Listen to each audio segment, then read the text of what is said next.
All right, welcome to the Franchise Time Machine. Saturday is usually a pretty quiet night on the stream. There hasn't been anyone streaming OOTP, I think, for a few hours. And we're not planning to raid into anyone doing OOTP either, because Max LP 80, let's go ahead and give him a shout out.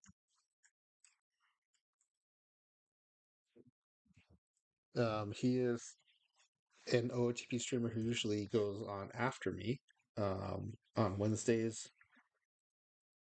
No, Wednesdays I'm off, so he streams in my spot Wednesdays, and then I don't mean to say my spot. I don't own it, but I usually stream at 10 p.m. Pacific time. Um, he usually streams at that time on Wednesdays because I'm off, and then I usually raid into him on Thursday and Friday nights, but because of work, doesn't stream on Saturday.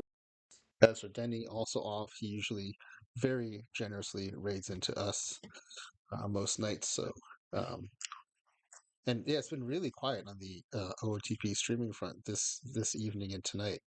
So it feels weird to jump in when there's no one around.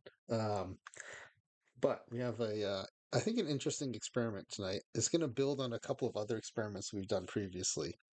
Um, I should actually put those up. Let me see if I can find the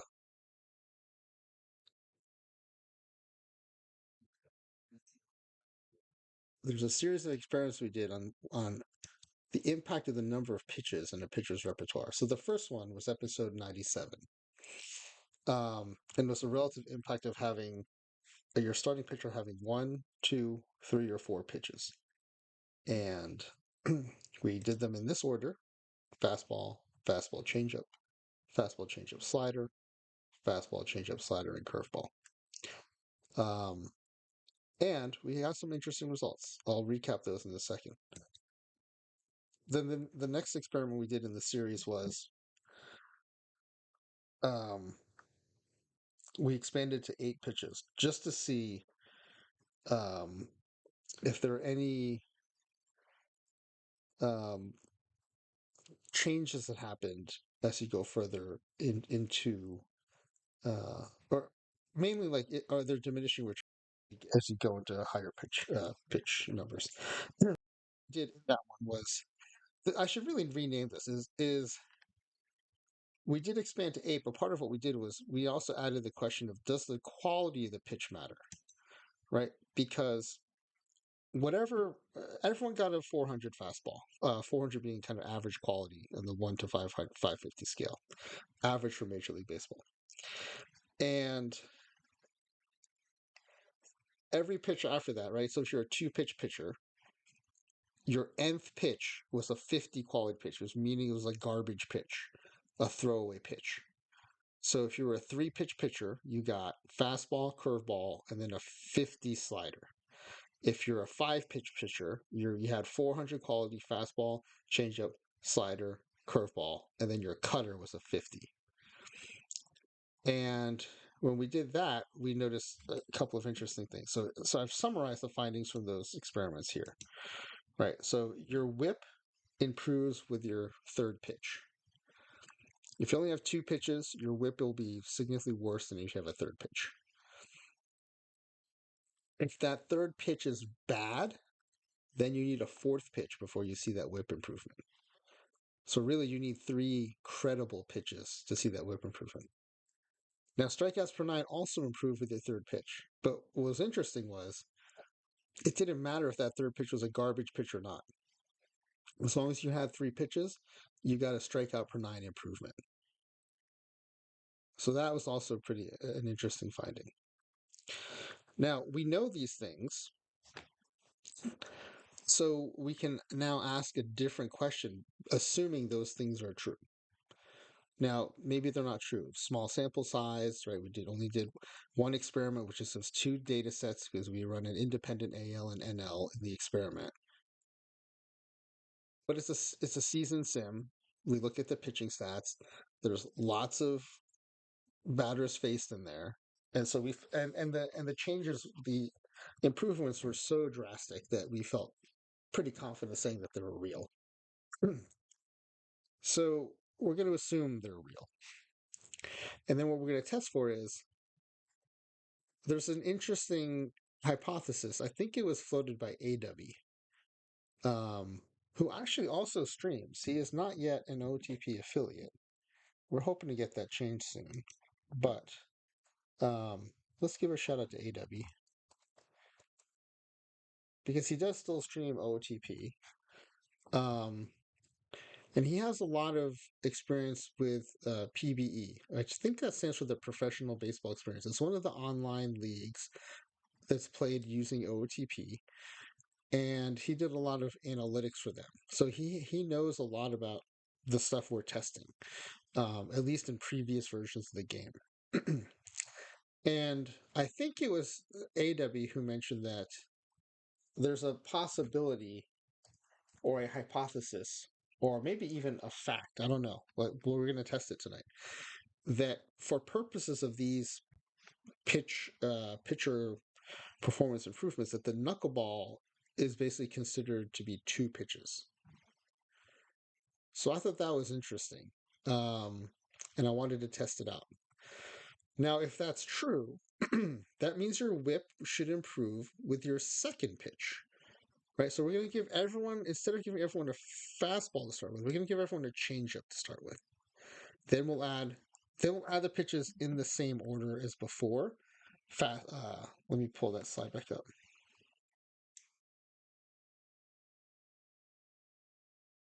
You know what I should do? I should actually recreate that slide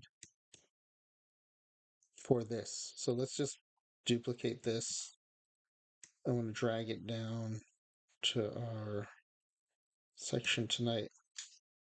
So the first pitch now is going to be knuckleball. And then you'll get knuckleball fastball. And then you'll get knuckleball fastball changeup. And then you'll get knuckleball fastball changeup slider. It's just for the sake of consistency. Right, they'll all be 400 pitches. We're not testing the garbage pitch theory tonight. D-Block, welcome. We are running an experiment tonight to see. We're going to build on the experiments we've done previously. There's a theory out there that the knuckleball counts as two pitches for the purposes of Kitty Poo Poo. Welcome in. That the knuckleball might count as two pitches for the purposes of um, performance improvement in OTP. So we're going to test that. So given that we know whip improves after three pitches, four if one of them is bad, and strikeouts per nine improves with three pitches, the question is, will the knuckleball count as two pitches towards these improvements? If it's true, instead of seeing the improvement with three pitches, right, if the knuckleball counts as two, then you should see the improvement with two pitches. And I'm also curious, does the whip, if that's true, does the whip and the strikeouts per nine improve after two pitches? Or will one of them require three pitches even if one is a knuckleball? Or will both require three because the idea that the knuckleball is two pitches is not true, or maybe is no longer true in OOTP 25? So we're really testing this theory hypothesis that the knuckleball counts as two pitches towards these things. And we will do a pack giveaway. The form will be based on the outcome of the experiment. Let me see if I can find. It would be great if I can find the old form for. Let me see if it. The great thing about Google Forms and Google Sheets is like anything you created is still there. I think. I don't think they go away. So I think I can probably find the form we use for the original pitch repertoire giveaways. Oh, maybe I didn't have giveaways yet then. I think I did though.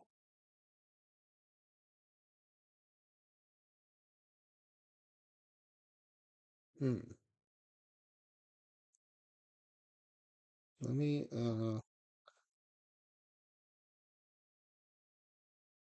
which episode was that again?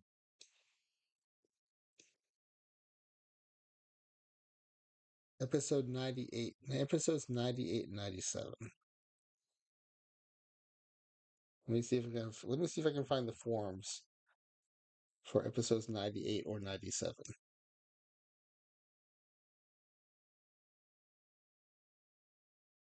Aha, here's the one for 98.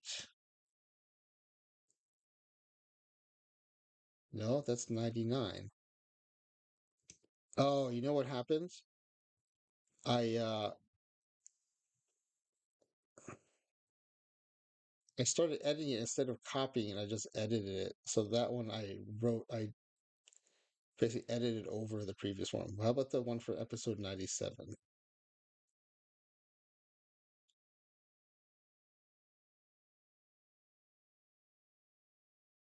Ah, that one is still intact. Very good. So I will make a copy of this and we'll call it episode 108. I also did an episode earlier today. I don't know if you all caught that, but this afternoon there was an open slot. Um,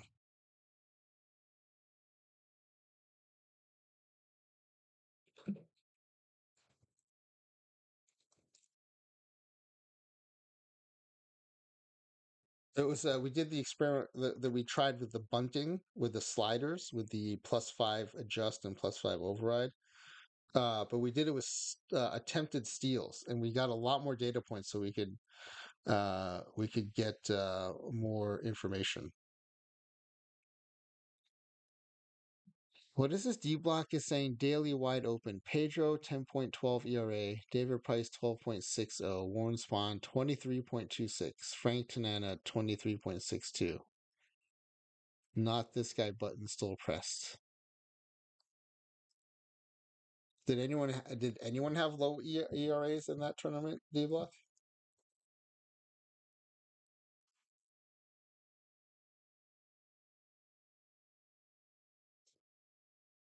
All right, episode 108.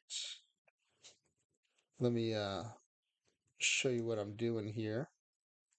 This will be the form you'll be filling out to try to win the 10 packs tonight. As usual, 7 for first place, 3 for second place. As you can imagine, I was out after 4 games. Well, you never know. If it's football scores, you can still score enough runs to make up for that, I guess. Tonight's experiment will test whether or not knuckleballs count as 1 or 2 pitches for the purposes of whip and strikeout per nine improvements we've seen for we've seen as the number of pitches in a pitcher's repertoire increases.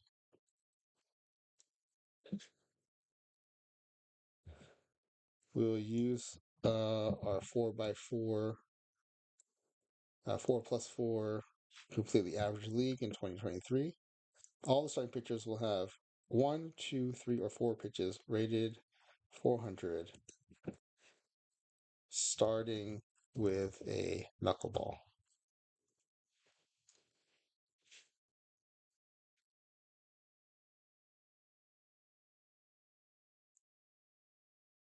Only Richie Ashburn had an average over 300. Frank Thomas was the only guy over. Wait, how are people scoring that many runs? You're saying on your team, Richie Ashburn was the only guy over for 300, or I should say, original Met Richie Ashburn. So we're going to change the order here. This is now going to be first knuckleball, then fastball. Because if I don't change the order, then the knuckleball will be the second pitch, so we'll never be able to find out if it counts as 1 or 2 pitches. or it will be harder to find out. So then 3 change up and then 4 slider.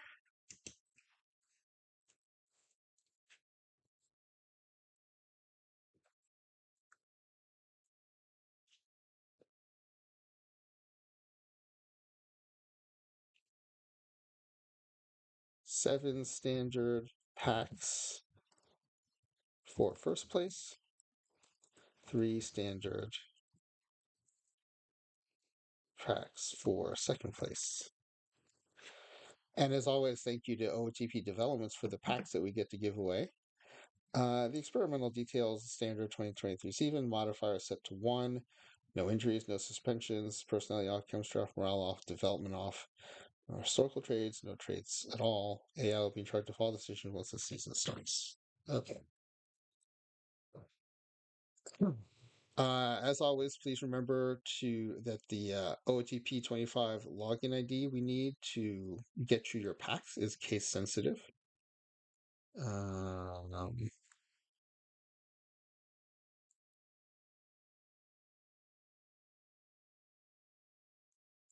so how many pitches in the repertoire of the knuckleball pitcher?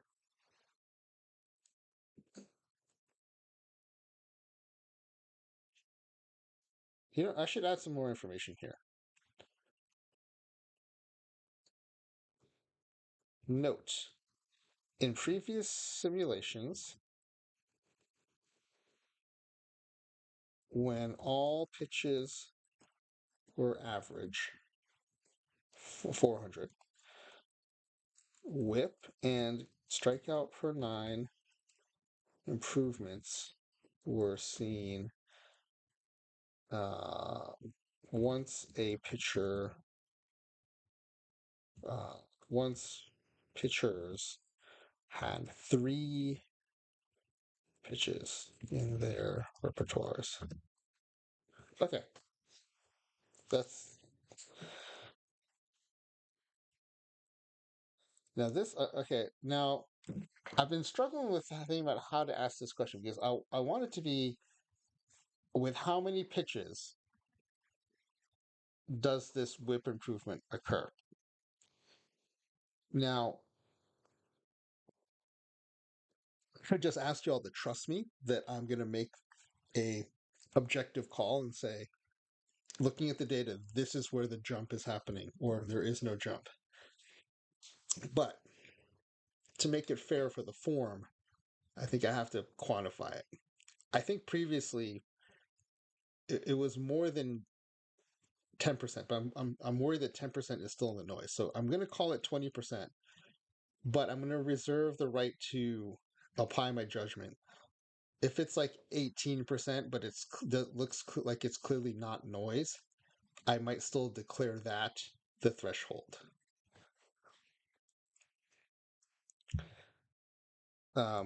With how many pitches does whip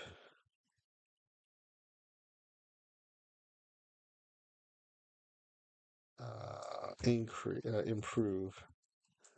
Does whip first improve? Because it might improve twice. We don't know, but when do we first see that first improve by at least 20%?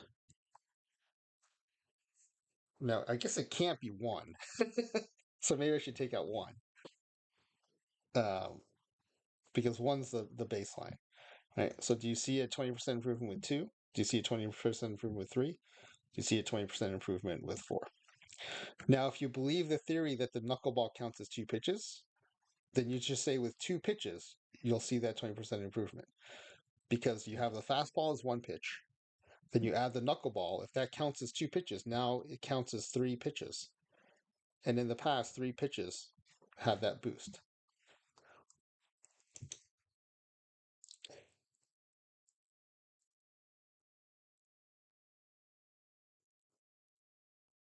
Streamer reserves the right to declare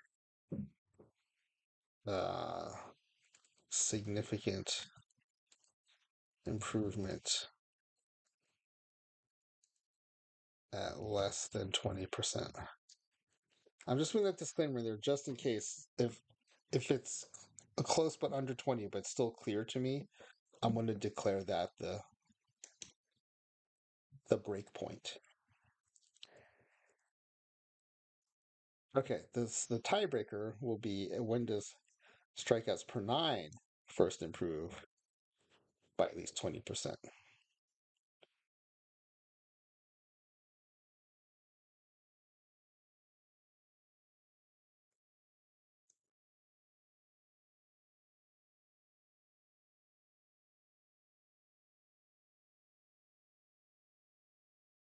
And then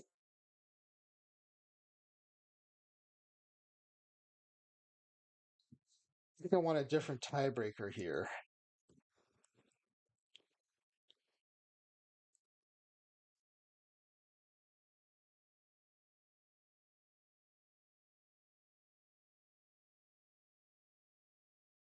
Um,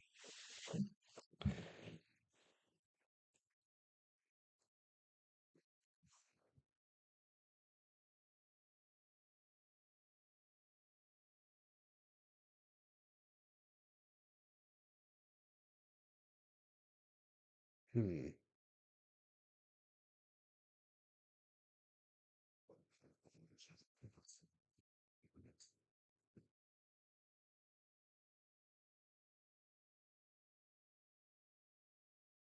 How about one will be one that might break a tie, and then the next one will be one that should definitely break a tie. How many four pitchers will be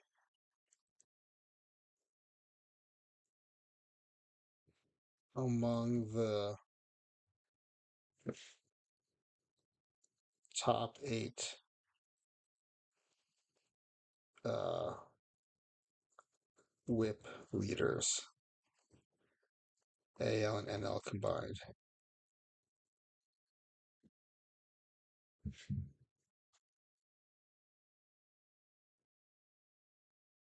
So that'll be one, two, three, four, five, six, seven, eight. And then the final tiebreaker, what will be the league leading WHIP?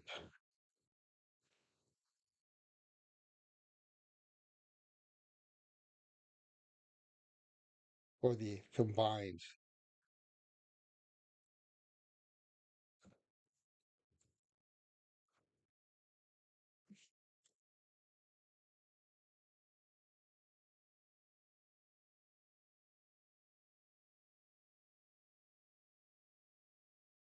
And I should probably say here,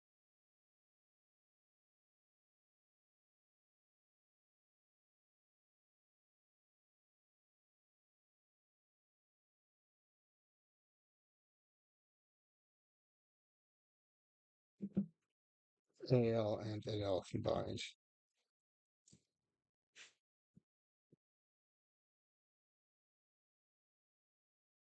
Same here. Correct, smiley face Jane. All pitches are average.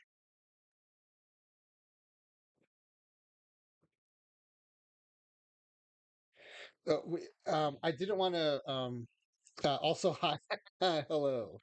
Um, I, I, I was tempted to, but I didn't want to conflate things with also trying to test for that.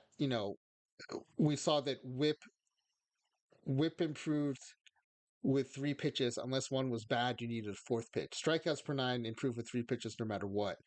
I didn't want to get into that right now with this. That might be the next experiment we do with this because I thought those are super fun and the results were so clear. It's very rare that we have such clear results, and it gives a lot of good insight into how the game works. So I I was excited to do this with the knuckleball when it was floated that the knuckleball might count for two pitches.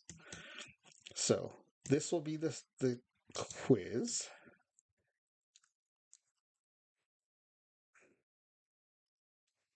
Yeah, all the starting pitchers, maybe I'll bold this. All the starting pitchers, because that's an important question. All the starting pitchers, each team are one, two, three, or four pitches rated 400, starting with a knuckleball. Okay, so let me put this back up here. I will open the form without Max or AW having to tell me to do it, because I'm a big boy. I can do it myself.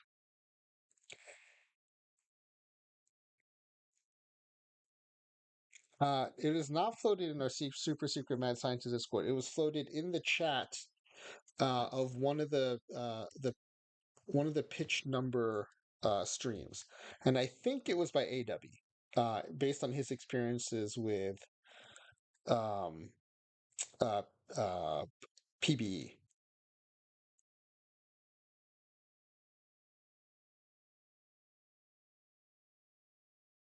So let me go ahead and put that in the chat. Link to link to form for tonight's 10-pack giveaway. Good luck, everybody.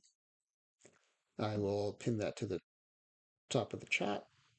And you do not need to be present to win. So D Block, you can go ahead and turn in an entry before you go do your chores or whatever you need to do. So good that you tested because PB is still on OOTP 23. Yes, and his knowledge might be even from an earlier version. I don't know how far back he goes with PBE, so it could even be from like OTP 21. And frankly, anytime I hear something like that, whether it has to do with um, you know, power versus contact, and I always want to test it in for two reasons. I want to test it in the most recent version of the game, and frankly, like I do think people, and I don't think they do it with any ill intent, but they pass along information they've heard. And if it was presented to them as fact, they might present it as fact. And I'm always skeptical. I'm like, okay, was it tested? Was it modeled? I'd like to know. So yeah, it was a natural thing for me to want to test that after I heard about it. And again, not because I don't trust the source. It's just a lot of times I want to see it for myself. And frankly, I thought it'd make a fun simulation. The funny thing is, I was thinking today about how we're over 100 streams into this now, and I started doing this just so I could uh, grab the VODs from Twitch and export them to YouTube and have videos of the things I was doing. Someone suggested doing it on Twitch would be the easiest way to kind of um, get a video that I could just upload to YouTube. And I was like, okay, that seems like a fun thing to do. And I didn't know how much material I'd have. I thought like, okay, maybe I could do like 10 streams or something. And now we're at 109, 108. Oh, the form says 108, but this is actually episode 109 because 108 was this afternoon. But D-Block says no chores, but need to go to the bakery to get some scones. Sounds like a first world problem to me. That sounds great. But yeah, go ahead and submit a form before you go so you can try to win some packs, D-Block. Um, but we're at 109 streams, and now I have even more ideas than when I started because every time I stream, it seems like new ideas come up. So, um, that's a boring origin story, says Clay Dog. Gotta spice up with a murdered family member or a nemesis who didn't believe in your streaming abilities. I do have a nemesis. Well, not a nemesis, but like one of my buddies who I grew up with. I've known this kid since we were like 4 years old. Um, he's really good at like calling me out on stuff when I say, "Oh, like I think I'm gonna do this or that," and then a lot of those things I would just never do. And now I think sometimes I do stuff like this just to like show him, like, I'll show you, I'm gonna do this. I said I was gonna do it, now I'm gonna do it. Um, but yeah, so I think partly because every time we do one of these things, it seems to raise like three more questions. So there's no shortage of topics. And then things crop up like, I wanted to do that create a roster. And then people, in chat were so enthusiastic about it, and like now they want to do. I'm like, oh, that's like an infinite number of more streams that can come out of that. So it's been super fun doing it, and now it's like I don't have to worry about coming up with ideas because the ideas are there and they just keep growing. So um, that's just to say, I don't see any end to this anytime soon. Uh, Other than if work picks up or family stuff picks up, I'll still do it, but it may not be 6 nights a week like it is now. Because frankly, I'd be doing this myself anyway. I just stream it because I think people might be interested in it. So I'd be doing this stuff sometime, somewhere, regardless. I might as well share it with people. All right, so here we go. We're going to start building this league out. We'll use the our 4x4 quick start.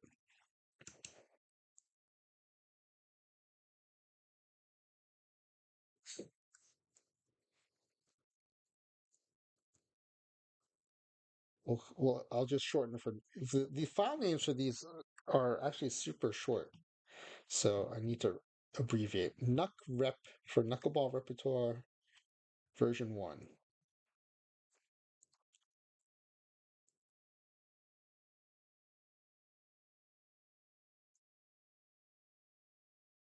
It's that no, it's not a threat. It's actually to say I'm excited that I don't see any end to the list of episodes to do.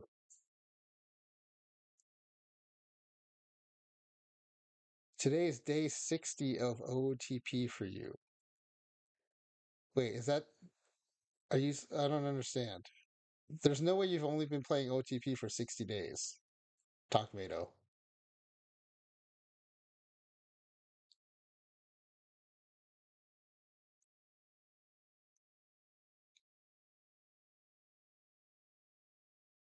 All right. Commissioner mode cannot be fired. Is that right? You've only been playing OTP for 2 months?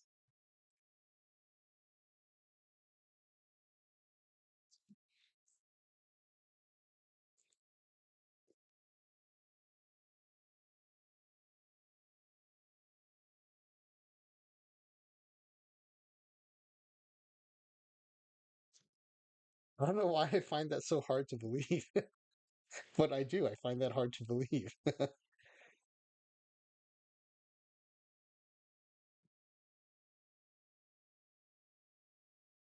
All right, let's see. The first thing I need to update the master in this and save it as 7.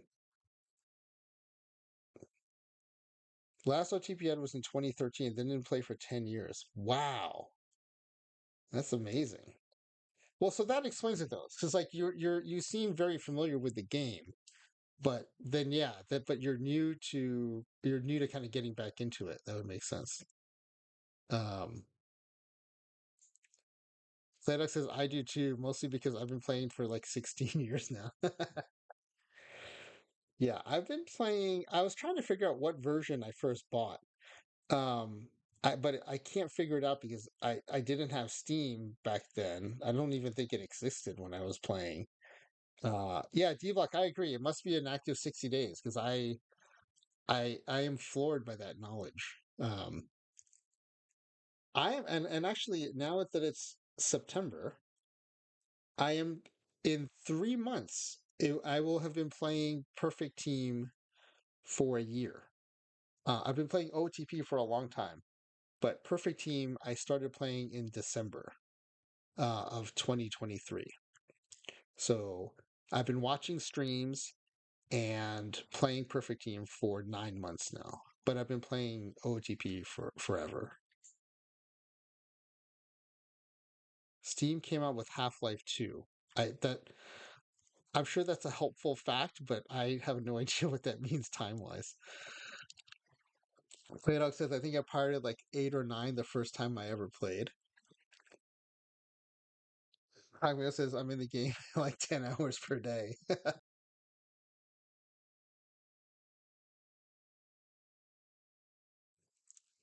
Yeah, I couldn't even remember if I got my first OTP on disc or download. Um,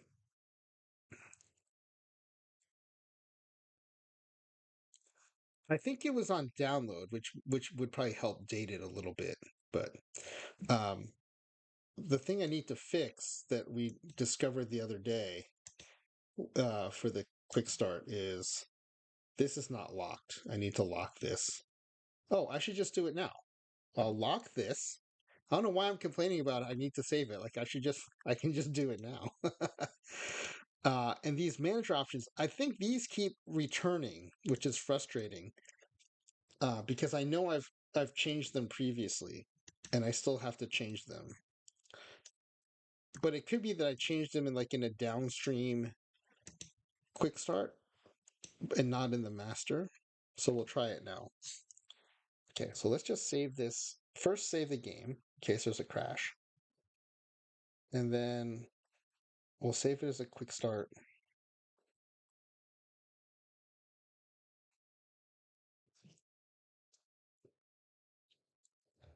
Average league QS07. Oh, average league 4x4 QS07. Um,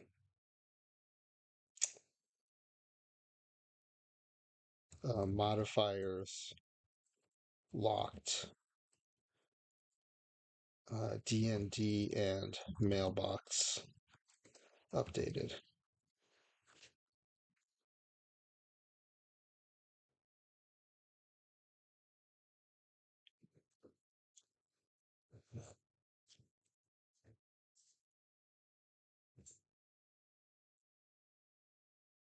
You definitely have changed them. I'm pretty sure Quick Start just ignores manager stuff. That's what I'm starting to believe, D Block, that the manager stuff is not included in the Quick Start save.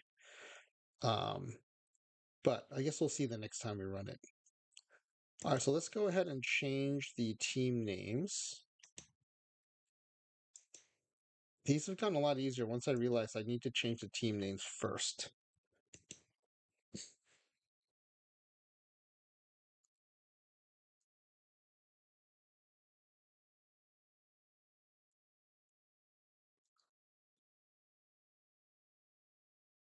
To pitch.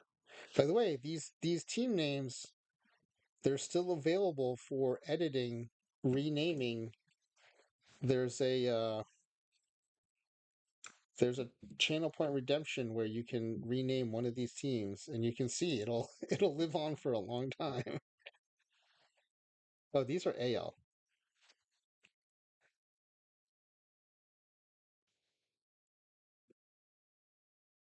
And I do think channel points are just like they're just play money, right? I don't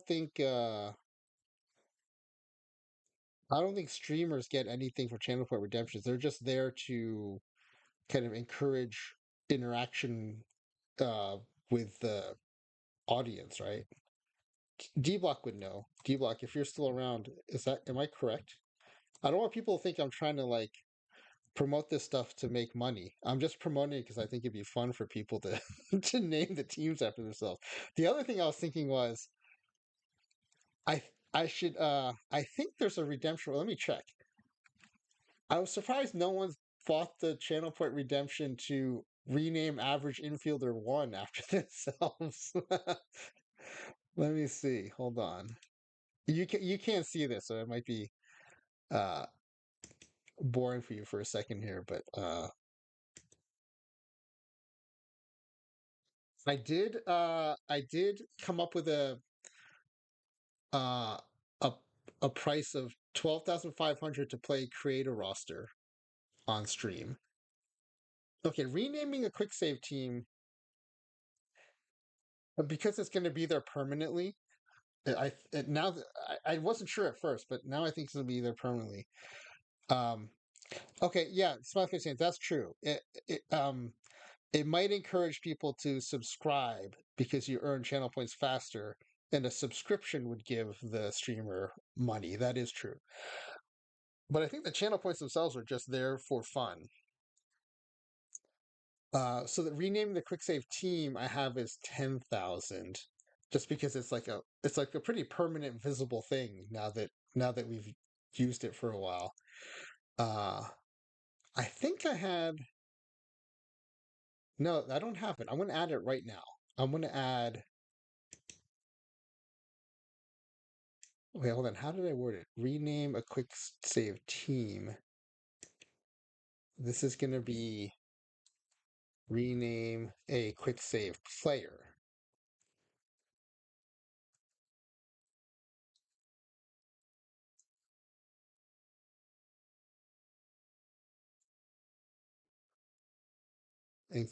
rename a player in any of our quick saves, including the master 4x4 or 8x8, uh, completely average league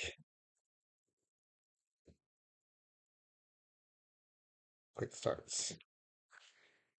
And we'll make that one 5,000. And then we can play with those numbers if they turn out to not work out. Okay. I wish there was an option to like hide some because some I'm just still toying with the idea. Um, but I don't necessarily want anyone to buy them yet. So I've jacked up the prices on those just so like no one buys one when I'm not ready for it. But yeah. Okay. So those are out there now. So that's franchise's scam. Yes, I want to redeem the channel points that have no monetary value.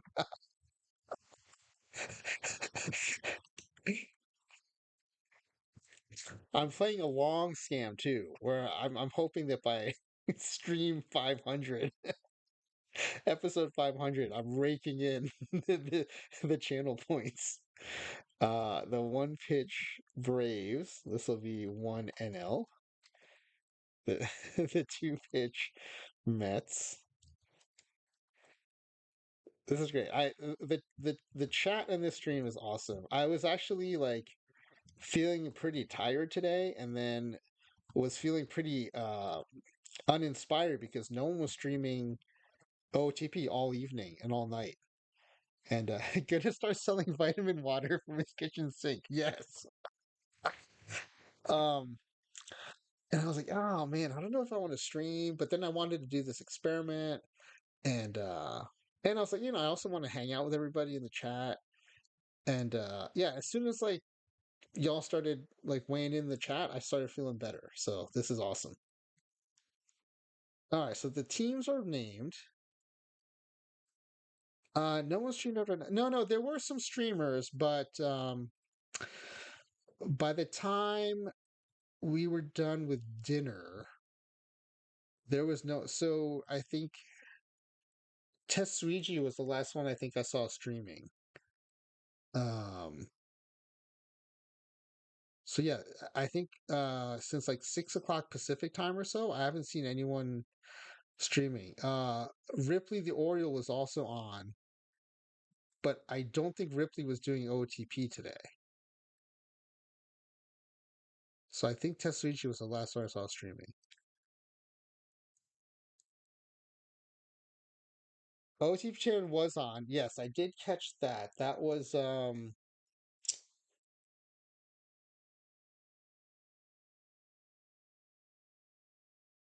yeah, D-Bug, I saw you were doing Tales of Arise. Kava was doing wrestling. Oh yeah, Dish did Twipped. And I can't remember if I saw Tetsuiji. Yeah, it was the Saturday Showdown. The Twip Saturday Showdown. And I thought I saw was Tetsuiji after that or before that? But yeah, I think since then there wasn't anyone streaming OTP. So I was like, this might be a super chill night. I might just be doing an experiment on my own, which is fine. Because I wanted to see what happens. But I'm glad I was wrong. There's a bunch of here tonight. I see the viewer count's 34, and there's a bunch of people in the chat, which is awesome.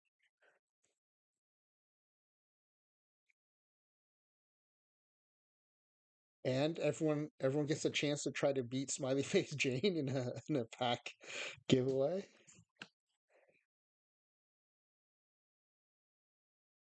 Or like perpetual champion. Um, so yeah, let's start making these edits. Okay, so the one pitch angels. Okay, go get your scones, D block. You can submit before or after you get back. It's going to take me probably at least 20 minutes to get it set up, I would think. And we're just doing the starters. Oh, I should have mentioned that. I think you guys knew that. We're just doing starters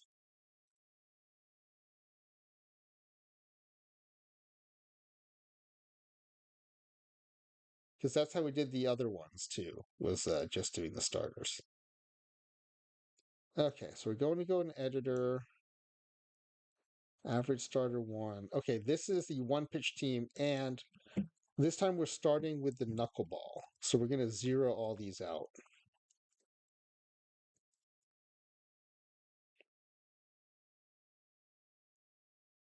And they get a 400 knuckleball, and that's it. Okay. Then we'll arrow down. It would be cool if there's a way to like copy and paste profiles, but there's no way they'll develop that because as far as I know, the audience for that functionality would be one. I don't see it being useful for anybody else except people doing weird experiments in OOTP.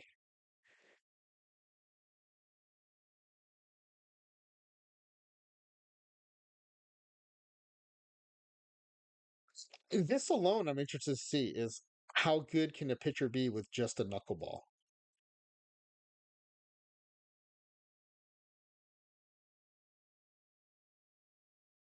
Sci-Fi Jane says, I feel there used to be a way to duplicate play.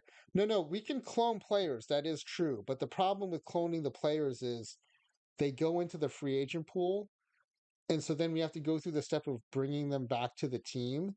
And so by the time I do that, I'd rather just, edit a bunch of players.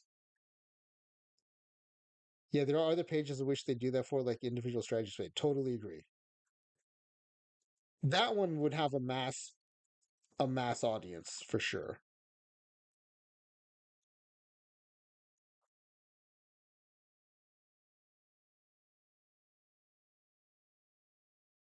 I mean, a lot of knuckleballers, I think, are, um, they'll say they have other pitches, but frankly, I would be surprised if they weren't throwing 95% knuckleballs. So I think a lot of knuckleballers are like de facto one pitch pitchers, um, but I think most of them have at least the credible threat of at least one other pitch um, to keep batters honest. And then I think that's where like a player like R.A. Dickey or Tim Wakefield, like if you have a decent fastball, that's like a really credible alternative to the knuckleball. And I think that's one of the reasons why they were, so effective.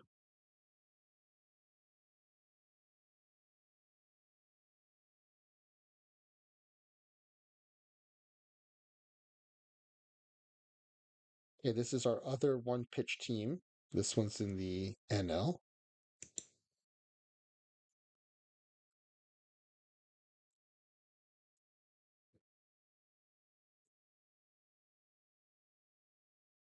It was interesting doing the experiment live in the afternoon time slot today. It felt like I feel like if I mess up in this time slot, it's just like, us regulars, us late nighters. I feel like y'all would forgive me if I messed up and had to redo something. But like I only have and frankly, especially on a Saturday with Max not waiting to go on after, I there's not necessarily like a time limit, but I definitely felt like I was in a tighter time slot. Um, the day is much more scheduled, and I didn't want to be late rating into Nolan because he's such a good guy. Felt like I felt kind of pressure for the first time to like not mess up, and of course I messed up. So, but it wasn't the end of the world. It was fine, but I like that it's more chill here at 10 p.m. Time said Wakefield threw like a 79-mile-per-hour fastball, which to me that's a credible threat compared to like other knuckleballers who can't throw anything but a knuckleball. So, uh, and I think R.A. Dickey threw his fastball even harder, right? So that's a that's an even better pitch to keep batters honest. I'm actually surprised Wakefield's fastball was so slow. I thought it'd be a little higher than that, but I mean, not that I thought he threw 90, but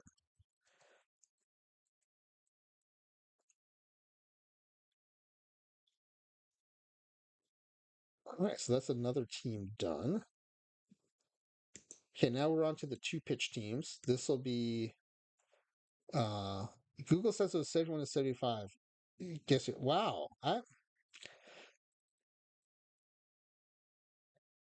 You know what? Hold on a second. I think we can do something here. There is.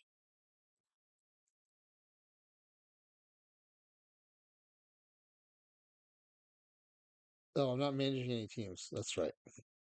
And I don't want to manage any teams because I screwed that up. That's how I screwed up today. I was going to go into, you can go into the player search. You can search all retired players, which is basically everybody because we're in 2023. And we could go in and see what Wakefield's velo is. But I don't want to risk messing it up by assigning myself to a team. So, Hmm. Okay, first two pitch team. So pitching starters. Oops, that's not a starter. That's a starter. Okay, so this is now fastball, knuckleball. So we get to keep that first fastball up there and then add the knuckleball.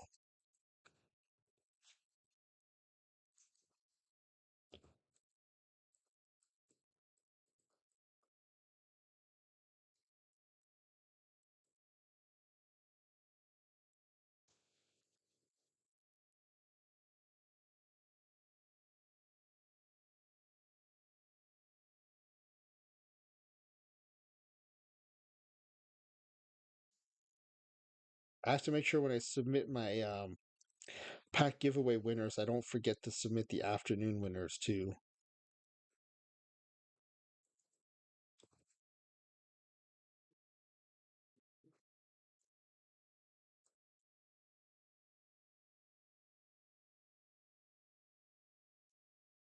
It is so fun being able to give away packs. It is like I feel super psyched to be able to. It's my way of thanking you all for being here. So I'm really excited to be able to do that.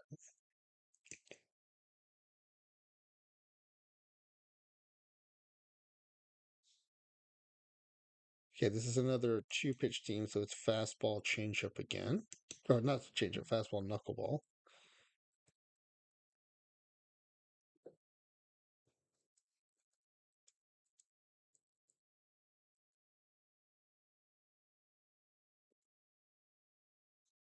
I did consider doing one league knuckleball on the other league like knuckle curve, but I just want to get a nice clean experiment, so I just decided to leave it as knuckleball. And that way we can combine the two leagues' data, which I think does help reduce the noise.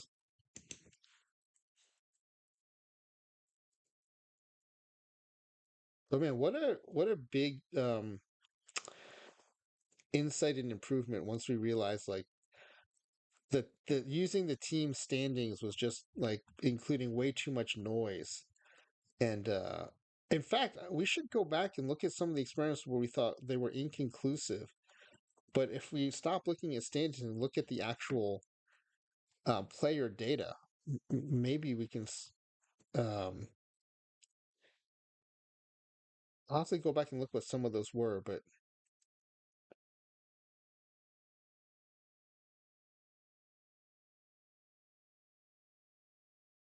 I mean, I just remember that it was funny. The MLB pitcher threw slower than than Tomato, and he only threw 82 to 84. That's funny.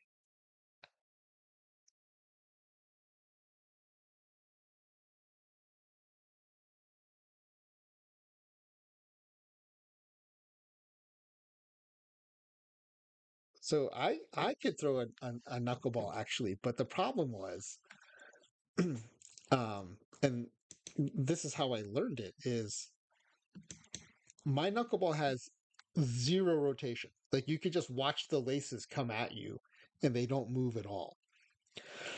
Ugh. But the problem is you don't get the knuckleball movement unless you have a little bit of rotation. And so mine is just like a batting practice ball because it doesn't have that knuckleball movement. So, I mean, it would be wrong to say that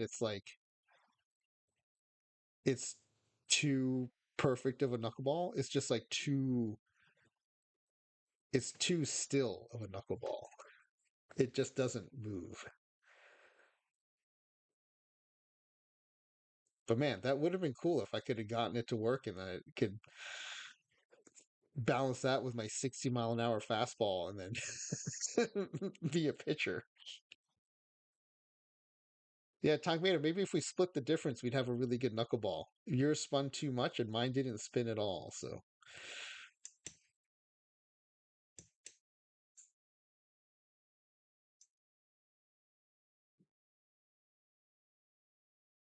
I mean, like, I would throw it to my buddies during warm-ups mostly, like when we're just kind of long tossing. And, they can see it. I can see it too from behind. And it just like the laces just wouldn't move at all. And so as a result, the ball didn't move at all. It just was a super slow pitch. Okay, this is the first three pitch team. So, you know what? I have to go back to the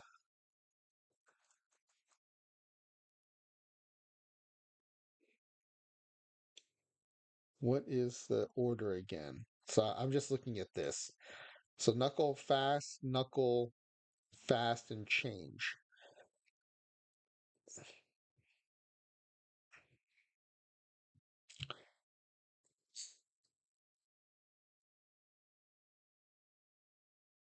Okay, so we get to leave this change up there.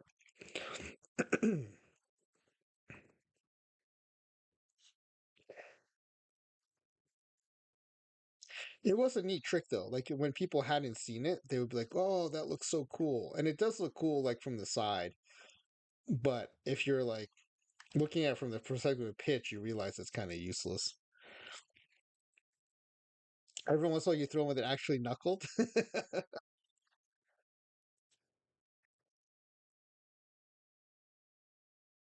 I was gonna say it was a good party trick, but I've never been to a party where people are throwing around a baseball, so it's not even a good party trick. It's just a good trick.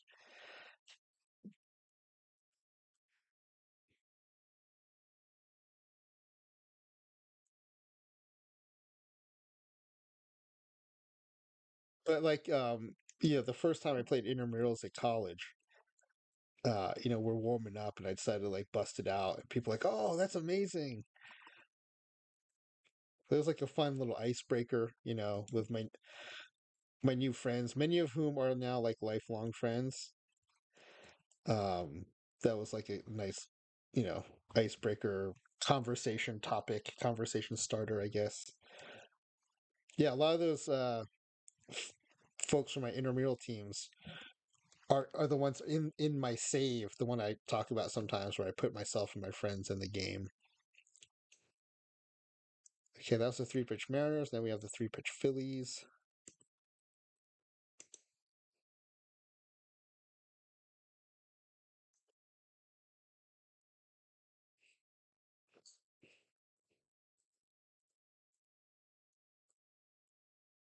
So to think about, like, you have to strike that balance between my no rotation knuckleball and Tom Tomato's too much rotation knuckleball and get that balance just right. Oh, ads.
All right, I think we're back from ads. Let me catch up on chat here. Clay Dog had a college roommate that totally would have been down with playing catch out back during a party. Okay, maybe it could be a party trick then. Not that you'd ever trust him close to a window with a baseball. Togmato ordered some custom Stratomatic card. I'm assuming by Strat you mean Stratomatic Togmato cards 10 years ago. So for a bunch of your old teammates, that is awesome. That's awesome. That was that. Is that a service offered by Stratomatic? It may have existed when I was playing Strat, but we were like broke kids, so we didn't ever bought any of the special sets. We never had like custom cards made. We just bought like the annual set. And I remember it was a big deal that we decided to like each chip in some extra bucks to get there's like an additional subset of cards you could get that was like it might have been like it might have been like the smaller sample size players, or maybe it was like the September call ups or something. There was like an extra few sheets of cards you could get, and we decided to get those. I remember that being a big deal. And then my buddy and I, he was probably the one other kid in our group playing Strat that understood that like a two on the card is not the same as a seven on the card. Because I found out that a couple of the other uh, guys in the league, they would just like look at the card and count up how many times it said home run and count up how many times it said single without regard for like where on the card it was, whether it's like a two or a three or a seven or a 12. And so my buddy and I, the other one who actually understood a little bit more about like that the seven was more probable, we we tried to like make our own cards on notebook paper. Um, but I think we gave up pretty quickly. That's why, like when I first found OOTP, I hadn't played Strat in years, but I found OOTP and like, oh, like all those like memories came back, and we're like, oh, this is all stuff I can do now in this game.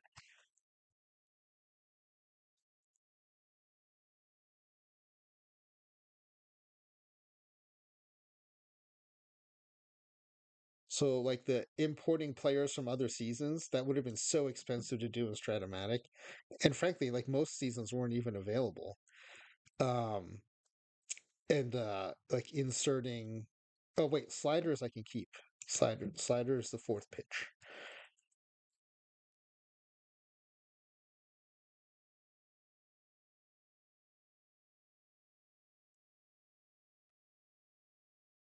So yeah, I've been a huge fan of OOTP because of that.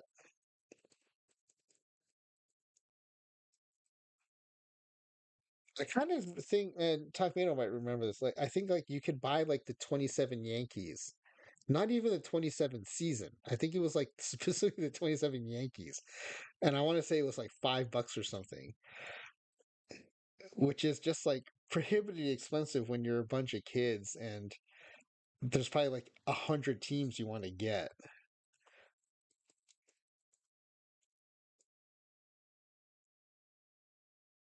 I think like like that part of OTP seems undersold that you have the entire major league database at your fingertips.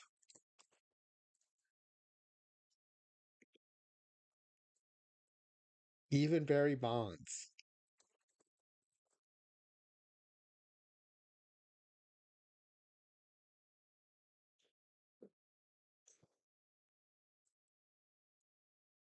That was I remember that part being confusing when I started playing Perfect Team. I was like, what do you mean Barry Bonds isn't in Perfect Team? He's in the base game.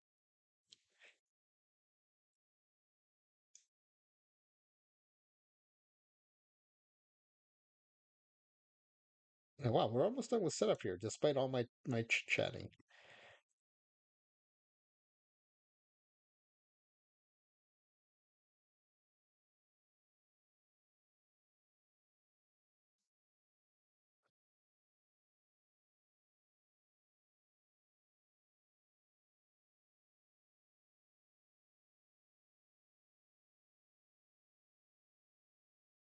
I don't get it either. Just don't put his face.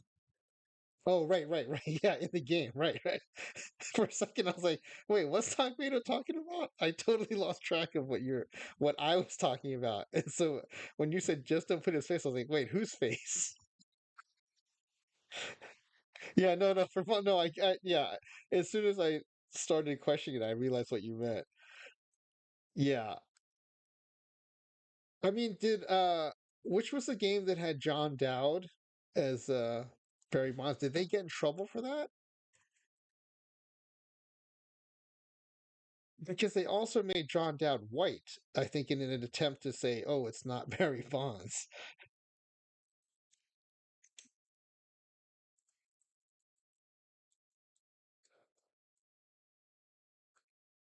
Okay, the setup is done, I think. Yeah, we're good to go. We are ready to start simming. I do need to refill the water, and so let's do our usual pre-sim and finish your forms commercial break. That way we won't have ads pop up during the sim. No results yet, D Block. We're just about ready to start. So, yeah, if you haven't already, please start finishing up your forms. I think I can get away with just 2 minutes today. Oh, you know what? No, I am going to take a bio break too. So let's run 3 minutes, and then we'll close up the form. We'll look at the responses, and then we'll start the sim. All right, be back in a bit.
All right, it looks like ads are over.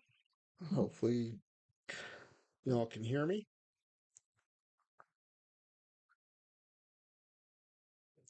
I was thinking too, one of my buddies actually got his hands on some Stratomatic basketball cards, and we tried playing, and it was just a little clunky, and also it probably didn't help that like we were so familiar with playing Stratomatic baseball, we could just zip through the game, and we're just trying to figure this game out. It just, you know, never really stuck. And then, yeah. Then there was like a football game. I remember the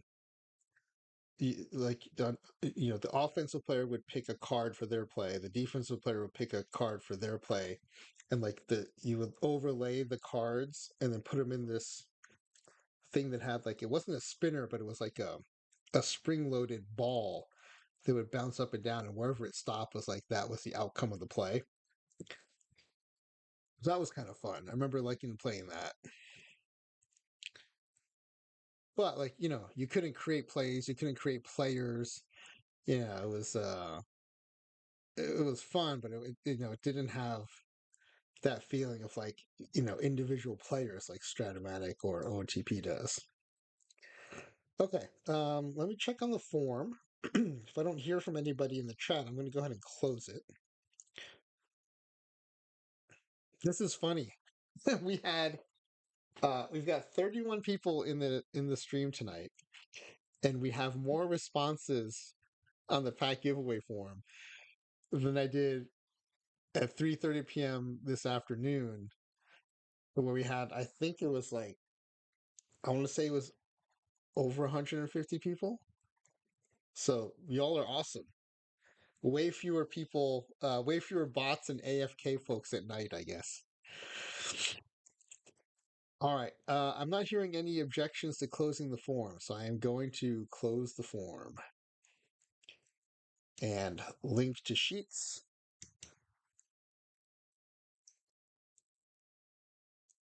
And let me hide the names for now. And let's take a look at what the guesses are.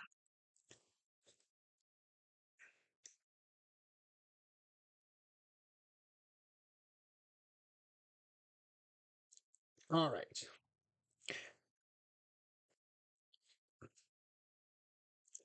With how many pitches does whip combine by at least 20%? With the caveat that I might call it at a slightly lower percentage. The guesses range anywhere from 2 to 4, so that's interesting. How many pitches before strikeouts per 9 innings improves by at least 20%? Also 2 to 4, but how many people had different answers? That's what I'm curious about. This person here had two different answers, and this person had two different answers. So that I find very interesting. How many four-pitch pitchers will be among the top 8 whip leaders, AL and NL combined? Uh, 3 to 6. And then I will keep the whip leader, the leading whip number, hidden till the end. All right, start up the stream. Let's start the sim. I mean,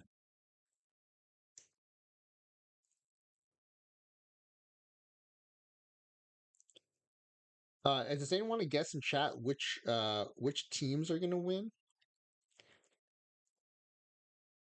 Claydog says, "I see someone copy my strategy of picking 3 for everything. Smart."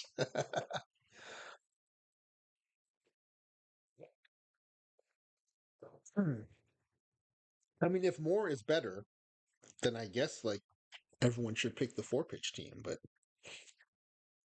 there's always RNG.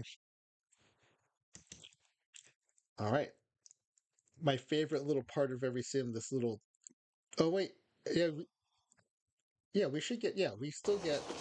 Why do We're in you keep following 2023, me even though we're in the around? collaborative, so we do get the little 2 game. Um. Oh, someone just followed. I AJ Crichton, thank you for the follow. Appreciate it. And apparently, you helped me meet a follower goal that I did not know I had of 360 followers, which, by the way, seems insane to me because when I started streaming, I was like, "Ooh, I got a follower." It was like the most amazing thing. And so to think that there are 360 is amazing. All right. Let's fire up the next month, our first full month.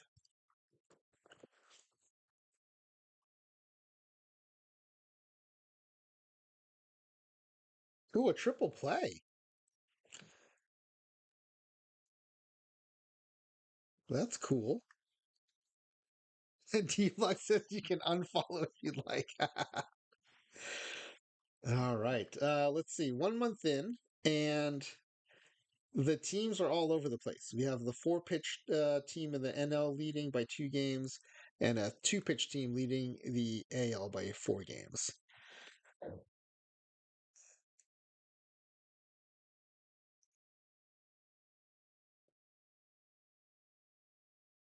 RNG is real. Togmado sim the exact same Why do you keep sim three following times me in a row. Got around? 107 wins, 87 wins, and 101 wins.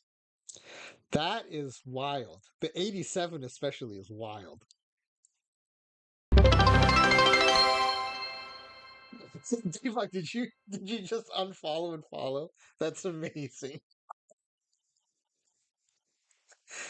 Okay, don't everybody do that, please.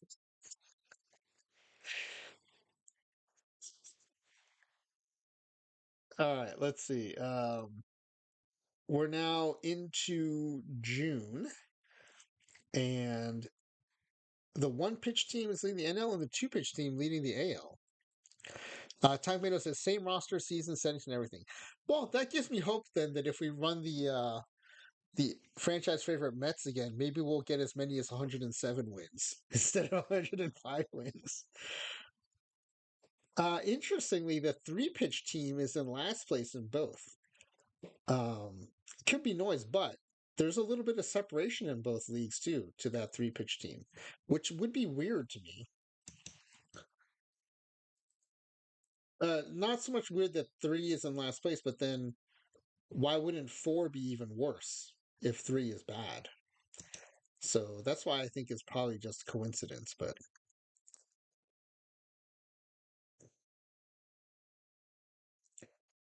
all right, we are now at the end of June, and well, this is interesting. The one pitch teams are now leading both leagues by very few games, but still.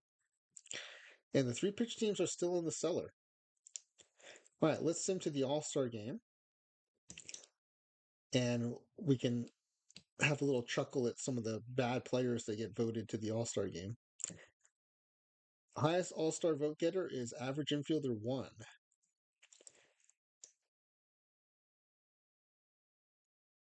Let's finish today, and let's look at the mailbox to see who's making the All Star team. Tonk made a rating with a party of 1.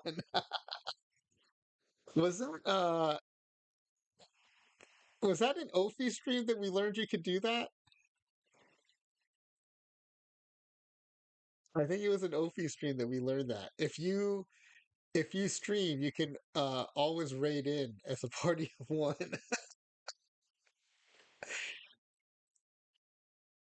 Actually, let's give Ophi a shout out. Ophi and Stitch is one of the places I like to hang out after streaming. And we've raided into her a few times, so some folks in the chat might be familiar with Ophi and Stitch too. I know D Block is because he now calls me Franchise, which is how she first read my name.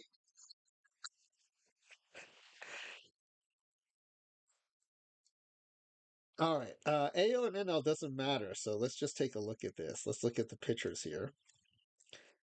Um, well, this is interesting. In the AL, the top 4 vote getters are 3 and 4 pitch pitchers. Um, in fifth place we have a two pitch pitcher. That might not be coincidence. Let me open my notepad so I can copy and paste these all star.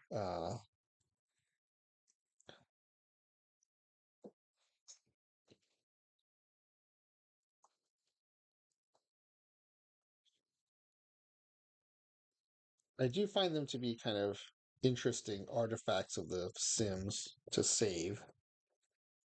I don't think I've done anything with them yet, but all right, let me scroll up to the pictures so you can look at those. Like, all right, this is crazy. Are you serious? Look at the teams for the pitchers in the AL. Or sorry, this is the NL.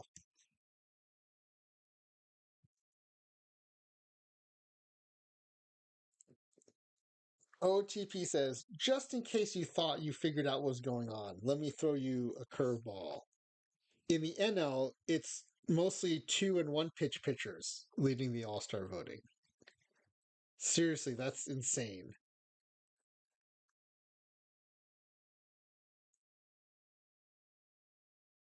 That it's so different from AL to NL. That's wild. Okay, let's see who gets chosen, and we can start to see some of their stat lines too. So this happens quite a bit. We've created 6 starters for each team, but each team is running a 5-man rotation.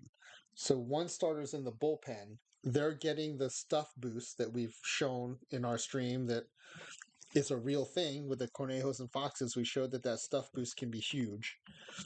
And yeah, so one of the starters is from a 2 pitch team, 4-0 with 27 saves, a .9 WHIP. But among these starters, we've got a 6-9 guy with a 4.71 ERA that got selected. And I mean, all the others at least have winning records, except this one, the 6-6 with a 3.37 ERA. And then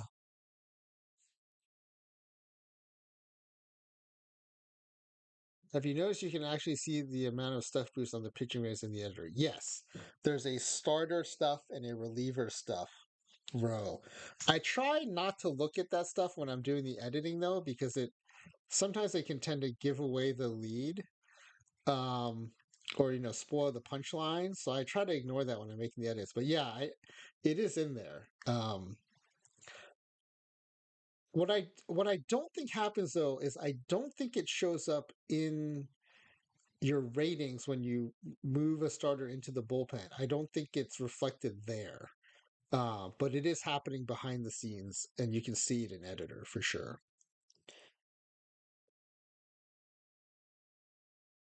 And then nationally, we have 2 1 pitch starters making it onto their All Star team.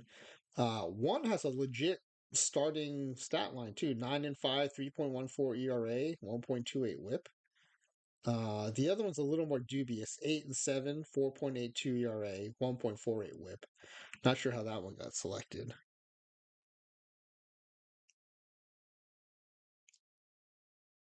Yeah, it is shown from we saw today made a difference going from 45 to 50. Yeah, so what Tom Mato is talking about is if you go into any pitcher in editor and pitching ratings, down here where it says stuff, there's this SP starting pitcher stuff and an RP relief pitcher stuff. And you can see in this case it's a 12-point difference. This is also why the relievers I had to design a little bit differently than the starters because I wanted their stuff to be 400 too.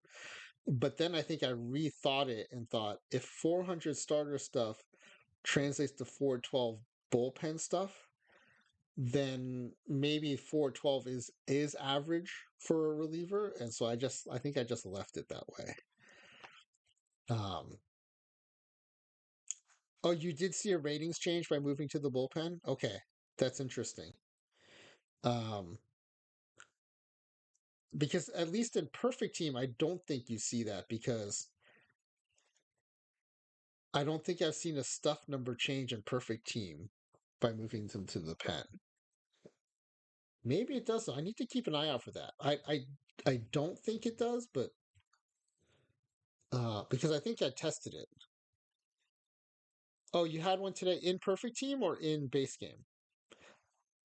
You had one today and went up by 46 points, not 12. Not 12.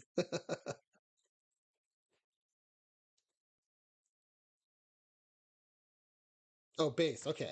Because I think in perfect team you don't actually get to see it. Yeah, perfect team. D Block says pretty sure it doesn't show in perfect team.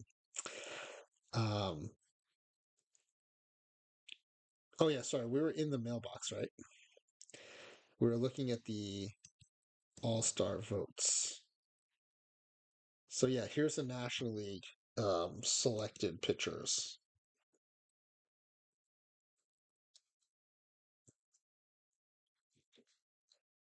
That is always better at spotting interesting things in these masses of stats than I am. Uh, Also, really good at it was P Boom. I haven't seen P Boom around in a while. I hope he's doing okay. Um, he still goes to school though, so I'm sure school started back up. So I'm glad he's getting rest instead of staying up late with us. Yeah, I'm not seeing anything crazy. I just see like a couple of mediocre pitchers that make me wonder why they're being chosen for the All Star game. But other than that, nothing crazy. Okay. We did see. When was that? Was that last night or last? Was it this afternoon?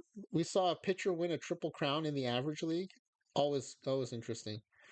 Um, oh yeah, yeah, Taguero. I think he's around. Like I did see him. I think in Discord as well. Or no, it might have been the chat of a daytime stream. I'm just glad he's not up late hanging out with us instead of getting rest to go back to school. But he is missed. He had some really good contributions um, to our little late night community, including the reason we look at accomplishments now after Sims is because of him. He suggested that, and we found some really fun stuff that way. All right, let's go to the home run challenge. Always a favorite in the average league to see who wins the home run challenge. Yeah, I think he's still in high school, right? So I'm actually glad he's not here, but he is missed. All right, average infielder 116 to 11. That's one of the highest totals I think we've seen. And then average outfielder 4 also hitting 14.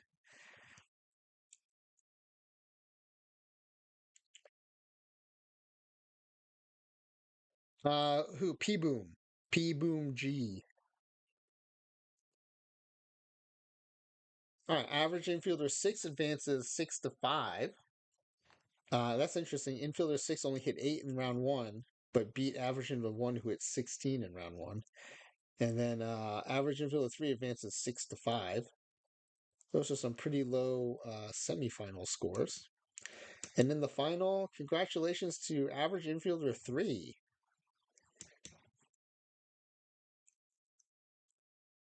Okay, let's quick play the All-Star game. I'm curious to see from which team the pitchers that perform better or worse are in this. All-Star MVP, average infielder 7. Pretty deep down the roster there. All right. Let's see who did one of the pitching staffs here. Well, average closer 2 got rocked, but we didn't change anything with the closers. Average starter 4 gave up a run there, and he is from a 3-pitch team. Average starter 5 got shelled here. They are from a 1-pitch team. Average reliever, we didn't change them, so that doesn't really matter. Average starter 4 got rocked here. 3-pitch team. And then the closers. So, all right. Interesting. Nothing groundbreaking there. All right, let's run another month. This will be the rest of July.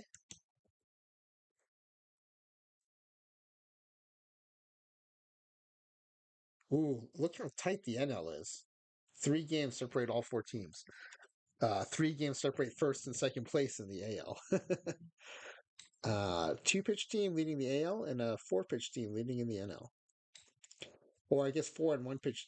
That's interesting. Four and one pitch teams tied for first in the NL. All right, let's sim to roster expansion day.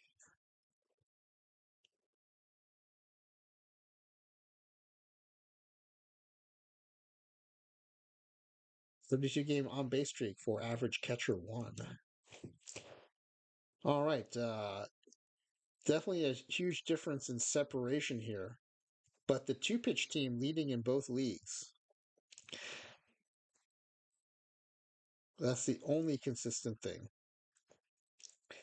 All right, let's sim to the end of the regular season. This is why I'm very glad we no longer rely on the standings and we now look at the stats instead. All right, average catcher 1 went on an 8 consecutive hit streak. That's not consecutive games, that's consecutive hits. 4-game home run streak by average infielder 2. Also repeated by average infielder 6.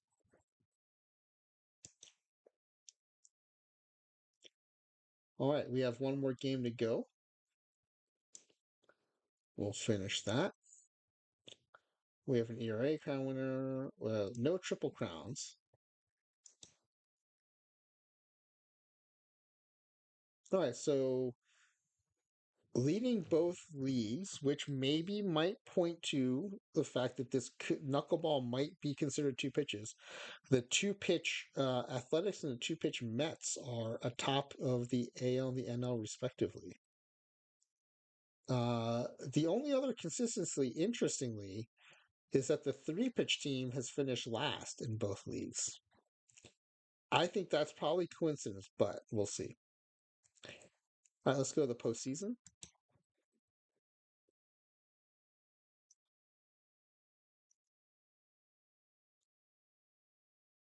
We have 4-pitch Rangers against the 2-pitch Athletics, and the 1-pitch Braves against the 2-pitch Mets. Come on, Mets. Of course, the Mets lose. Of course. Of course. And to the Braves, no less. Both series go 4 games to 2, but it's the non 2-pitch teams that won both.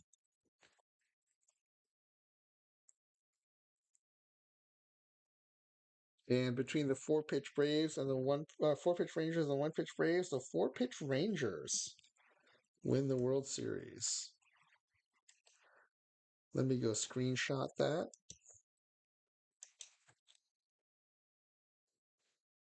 And let me screenshot the standings real quick, and then we'll take a look at the stats.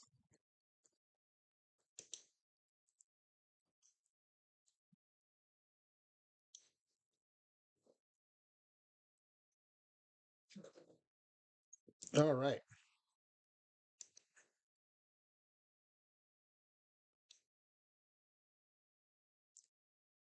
Batting looks pretty normal. Averages might be up a little bit, but for the average league, this is pretty typical. Pitching leaders. ERA, let's see. There's a 2-pitch, a 4-pitch, a 3-pitch, a 4-pitch, a 1-pitch. So it is kind of all over. Quite a few 2 pitches, actually. Half the list is 2 pitches. In the win total, though, let's see. Also pretty mixed. 2-1-4, 2-2-4-1-3. How about in the terms of losses? We do see a few more ones here. 1-1-3, 2-1-2, 3-3. I guess it's noteworthy that there are no 4s in there in the loss leaders. How about strikeouts? Strikeouts 4-4-4. Oh, most of this list is 4-pitch pitchers. That is interesting.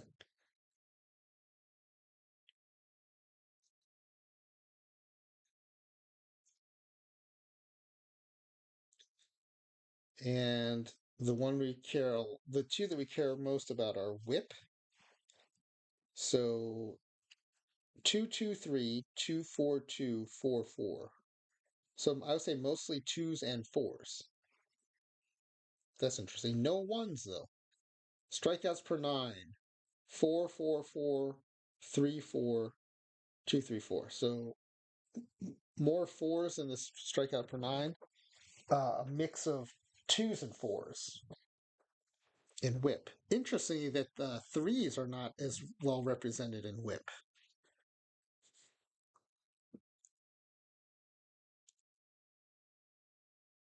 I wonder, is there some dynamic where if knuckleball counts as two pitches, if it's just two pitches, then I don't know how the AI selects pitches, but maybe it's 50-50, let's just say. So then when you get to four pitch, well, no, I was thinking maybe there's something about pitch selection that's happening. Why two and four would be better than three, but I'm trying to extract a lot from just looking at a whip leader of whip leaders. So instead, why don't we just look at team statistics? All right. While you all soak that in, I am going to create a data sheet to sum the leagues.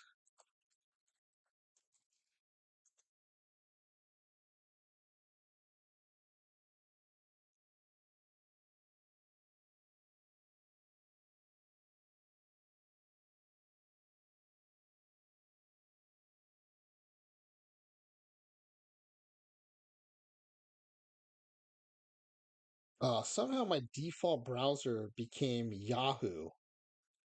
How the heck did that happen? I did not certainly do that on purpose.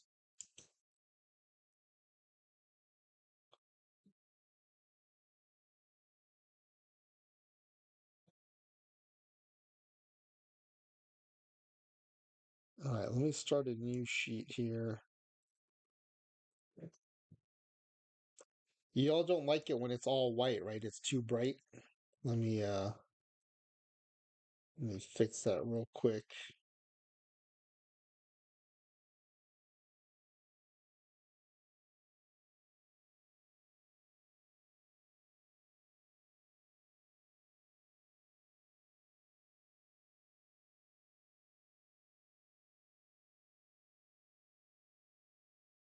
All right, so we have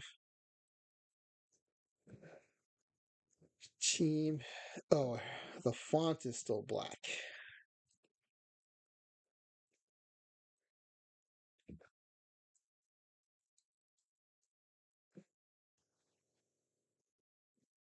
And then what do we oh, it's okay. Here's the thing. Um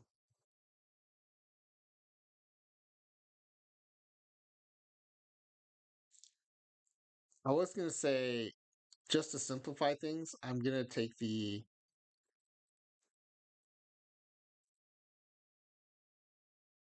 average of the whips, but I forgot that there's actually no whip column, so I actually have to calculate it.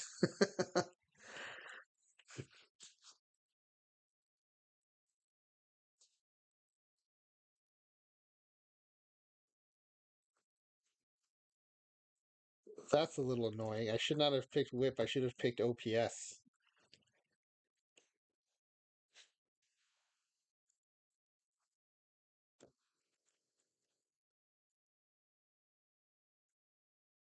So while you're all looking at that, I'm building a form to sum everything.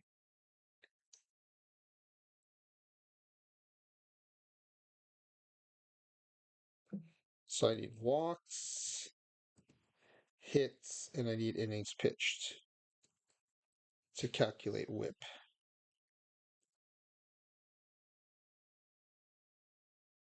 Let's see. If I move the games to the other screen, is it going to mess up my OBS display? Nope. Good. Okay, team one. Let me know if you're seeing anything. I'm not. I'm busy transcribing everything to this spreadsheet, so I'm not paying attention to like what what's kind of popping. So go ahead and mention in chat whatever you're noticing. 542, 514. I'm adding up the walks right now. Um,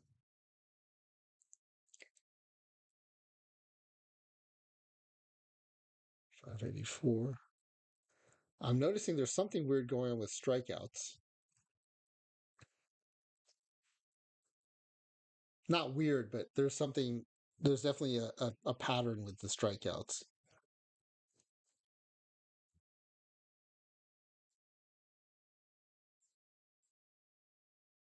Oh, I need to calculate strikeouts too, right? Because I need strikeouts per 9 innings.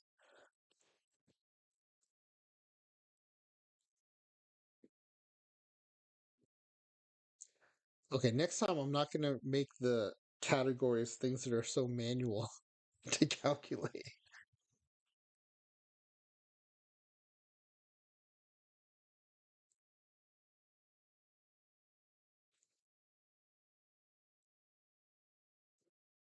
Shouldn't AI just be able to do all this for me? Where is my AI? Okay, those are the walks. Then I need hits.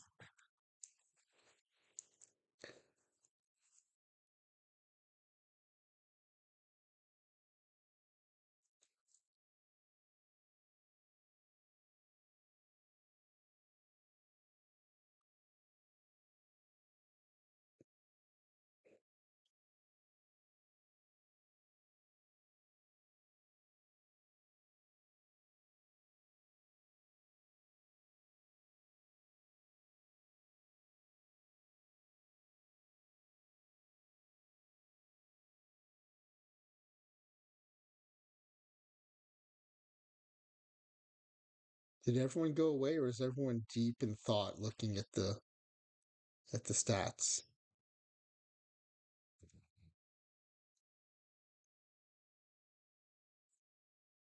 I'm just copying numbers right now, so I'm not able to analyze yet. D King is deep in thought. Flying WV Pack is just doing a perfect draft. No problem. I'm happy to be your background noise while you draft.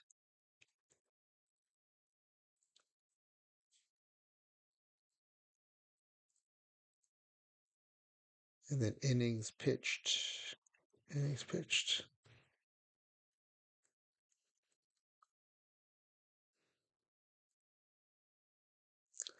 Oh, this is where I have to remember point one is actually 0.333.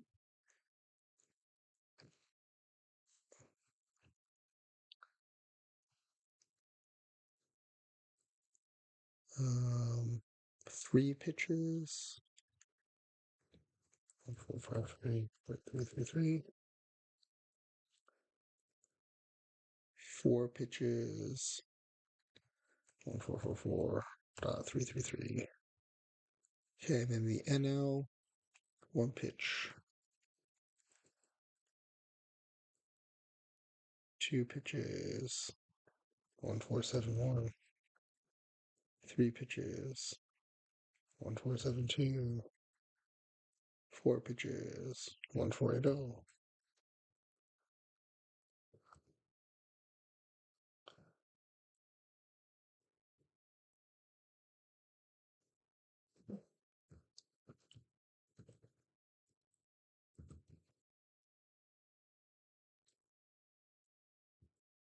Okay. Now I'm combining across leagues.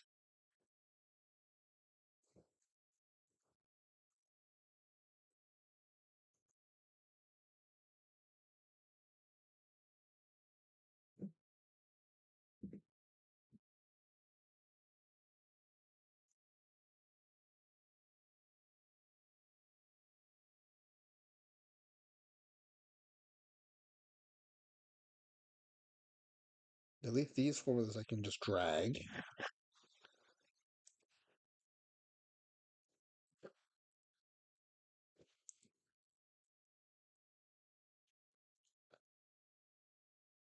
We can look at this sheet when it's done. It might be a little easier to draw conclusions from.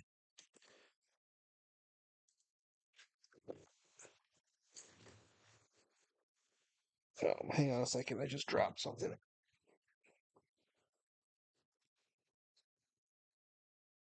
Okay. All right. Equals sum.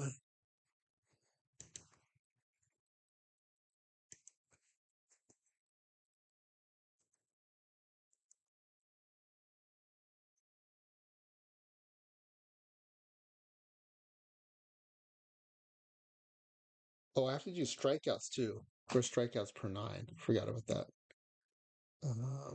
I, I mean, the strikeouts are I think the most obvious pattern. I noticed it even just like typing in the numbers.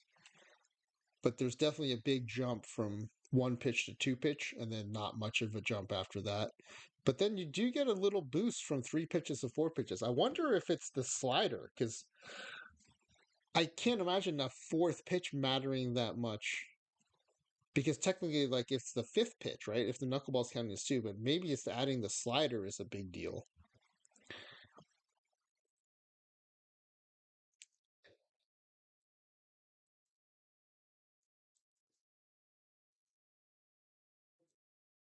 Because it happens in both leagues.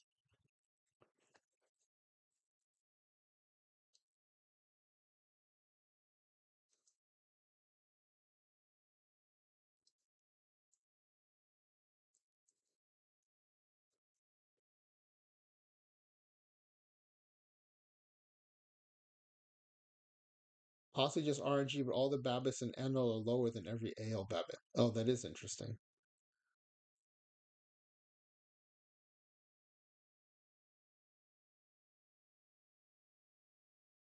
Okay, so then the whip, combined whip equals sum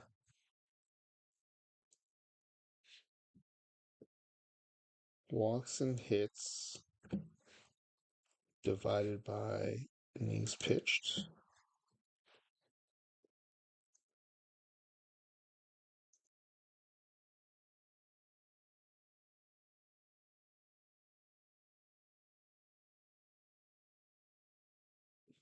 And then the strikeouts per nine equals strikeouts divided by innings. Oops. Equals strikeouts divided by innings times nine, or divided by nine.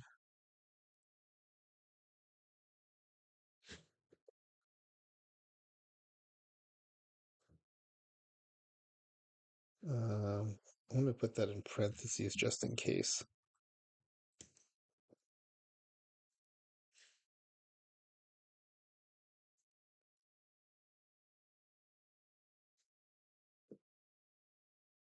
Or no, times nine. Sorry, times nine.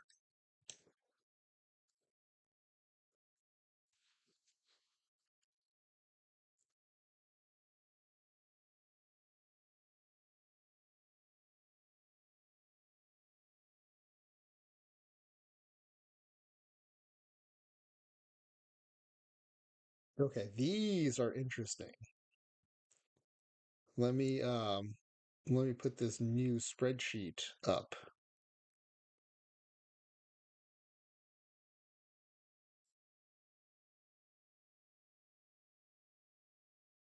Hold on, I'm gonna have to resize it a little bit so you can see everything.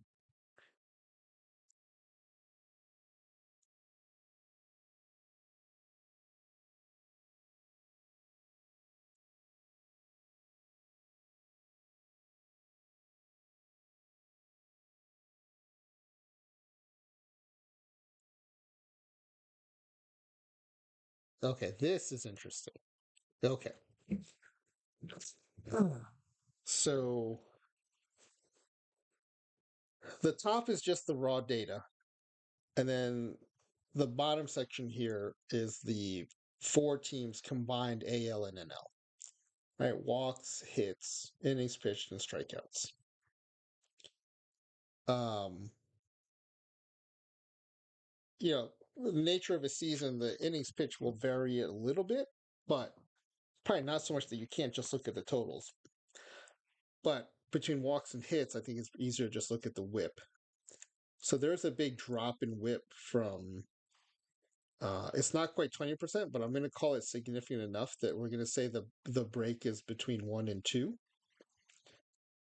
It bounces back up a little bit, then drops that down. That could be RNG, or there could be some phenomenon in the game where, although we didn't see this with 3 to 4 pitches, but anyway, the whip breakpoint we are seeing is from 1 to 2, and then the strikeouts per nine also the big jump is from 1 to 2. Now it's not quite 20%. Let's see what it is actually.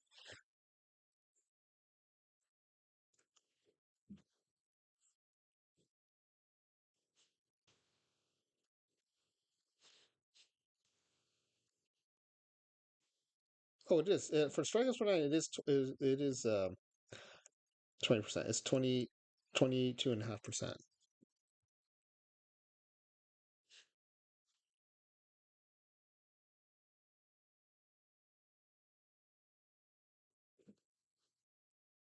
And for whip, it is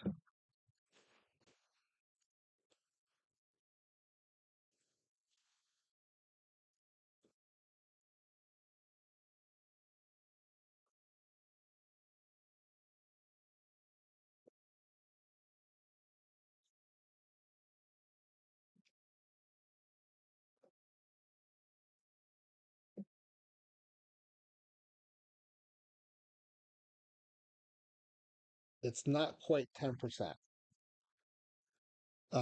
But I did say I would reserve the right. It is the biggest percentage jump between the three jumps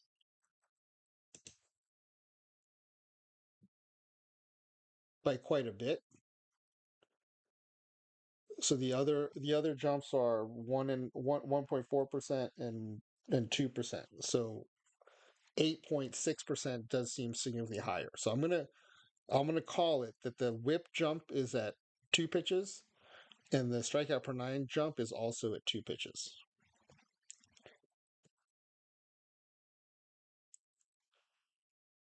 Now, what is interesting, and again, it could be RNG, but we have such numbers here that there might be some other underlying thing in play. But it's interesting that strikeouts per nine continues to increase slowly, right, beyond 2 pitches. But the whip is kind of up and down after you get to 2 pitches. Again, it could be noise, but that might be worth investigating further. Now, these jumps, the drop in whip and the jump in strikeouts per nine, again, didn't happen until pitch 3 in the previous test. Um, so it does seem like the knuckleball does count as 2 pitches in terms of how OOTP calculates to give when to give a whip benefit and when to give a strikeouts per nine benefit. So that is interesting. Um, and I would not have even ever suspected that if AW hadn't said anything. I think the next experiment I want to do is do this not tonight, but a future stream is do this with a knuckle curve and see if the knuckle curve also does has this phenomenon of acting as 2 pitches. But yeah, this is all very interesting to me.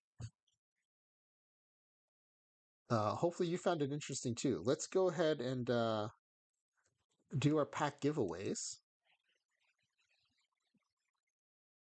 So do you don't think the knuckle curve will act this way? You think it's just limited to the knuckleball?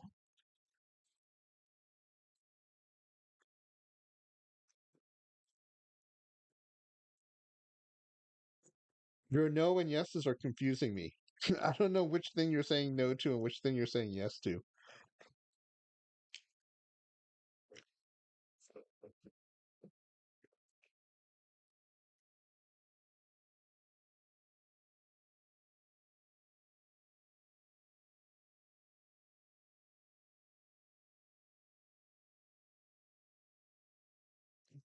I did, but were you doing FIFO?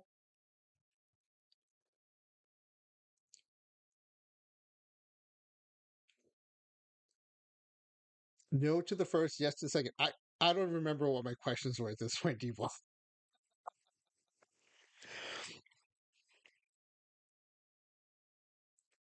Oh, Smiley Face Jane makes another good point. The fact that one pitch team wasn't blown out of the water makes me think it is closer to counting as three pitches than just one. So yeah, Smiley Face Jane, that is when we did it without the knuckleball, though you're right, the one pitch team got crushed. This one pitch team didn't get crushed because it's actually a two pitch team, right? If the game is counting the knuckleball as two pitches. I think what we should have done in hindsight, D Block saying no to the knuckle curve, not counting as two pitches. Thank you for the qualification. That will be. I don't know what to think. Part of me wants to say the knuckle curve will count as two, but then part of me wants to agree with you and say no, it will not. Um, but in hindsight, I should have had a one pitch fastball team, a one pitch knuckleball team, and then a two pitch knuckleball team and a three pitch knuckleball team. Because then I think we would see the thing Smiley Face Jane is talking about, where I think the one pitch fastball team will be significantly worse than the one pitch knuckleball team. And then we would see the rest, right? Like the two pitch knuckleball team acts like a three pitch team, and so on. But I do think the one pitch fastball team would be worse than the one pitch knuckleball team. That also it would be an interesting experiment. This is what I was talking about before when I said when I first started streaming, I wasn't sure I'd have enough material to go more than like a few streams. From tonight's stream, now there are two more experiments I want to do: the one pitch fastball, one pitch knuckleball, two pitch knuckleball, three pitch knuckleball sim, and then the knuckle curve sim. Definitely, knuckleball is the only pitch viable as a one pitch pitcher, or so you think. But like maybe the knuckle curve is programmed to act like a knuckleball. Tomato says in real life the knuckle curve is just a curveball, or a variant. So I would agree with you in that the knuckle curve is more a variant of the curveball than it is a variant of the knuckleball. Is that what you're saying? Because I would agree with that. Hmm. It's a curve with knuckle qualities versus a knuckleball with curve qualities. Yes, I would agree with that. Yes, yes. And because of that, it may be treated as one pitch. But like I said, I don't know that for sure. And until we test it, I don't think we'll know for sure.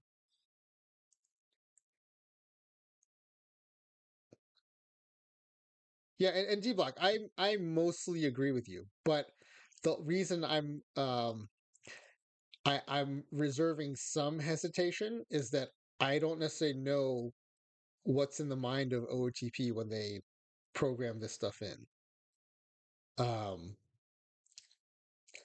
but yes, I agree. It's more breaking ball.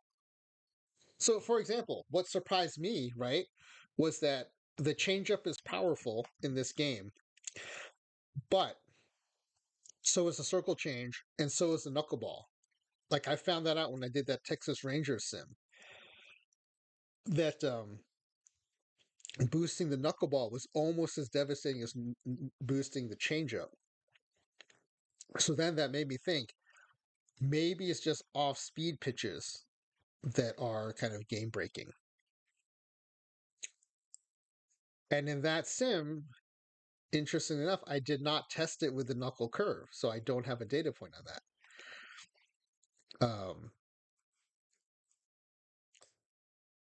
Yeah, right. Devo says yes. Let's test it for sure. Um, and Togmato giving us the uh, the throwing technique for the knuckle curve. A curveball that you throw exactly like a curveball, but with the index finger grip like a knuckleball instead of extended. Yeah, and so if I were to categorize it, I would categorize it more in the breaking ball category, whereas the knuckleball, I wouldn't have thought this until I did that Ranger sim, but the knuckleball I would categorize more in the off speed category. So I would agree that they are in different categories, but because they're both knuckle pitches, even though one is a curveball with knuckle flavor, I do want to see whether it's treated differently or not. A curveball with less movement and fewer rotations than a standard curve, yeah. Or if I were to throw a knuckleball, it would just be a changeup. Um, yeah, I think that would be an interesting experiment. They would put a lot of this to rest, right? Which is kind of the point. Um, all right, let's give away some packs. My favorite part of this stream, giving away packs. Okay, I'm gonna unhide just the Twitch ID so we can see who we're celebrating here. Okay. Imagine Ephus pitching. Oh, Ephus pitching OTP would be so cool. That would be awesome, Smiley Face Chain. It is maybe my favorite thing to see in a game. Just seeing that Ephus pitch go way up and come way down. All right, so what do we have here? With how many pitches will the whip improve by at least 20%? And we're going to call it 2. Wow, no one else believed that the knuckleball would count as 2 pitches, huh? Only Smiley Face Jane believed it. All right, well, we already have our first place winner. Congratulations, Smiley Face Jane, for believing that the knuckleball would count as 2 pitches. Thanks for the packs, A-Dub. All right, with how many pitches does strikeout by per 9 improve by at least 20%? That was also 2. And only D Block believed that. So we have our second place winner in D Block. 7 packs to Side Face Jane, 3 packs to D Block. But we always like to see who else may have done some excellent guessing in other parts of this. So we have our winners, but let's see. How many 4 pitch pitchers will be among the whip leaders? So let's go back to the base game and see that.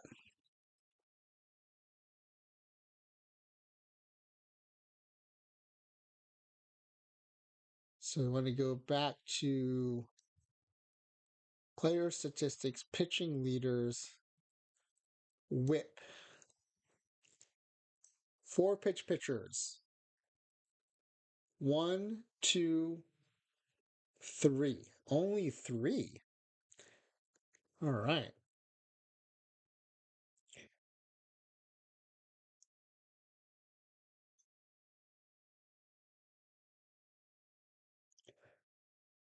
So we had several people who had got that right. Smiley Face Jane, of course. Who Trying to Ball and Clay Dog all nailed that one. 3 4 pitch pitchers in the whip leaders.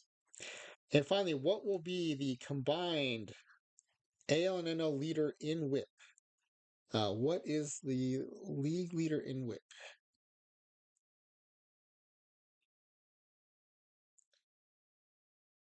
1.13. Oh my goodness, we had someone guess it exactly.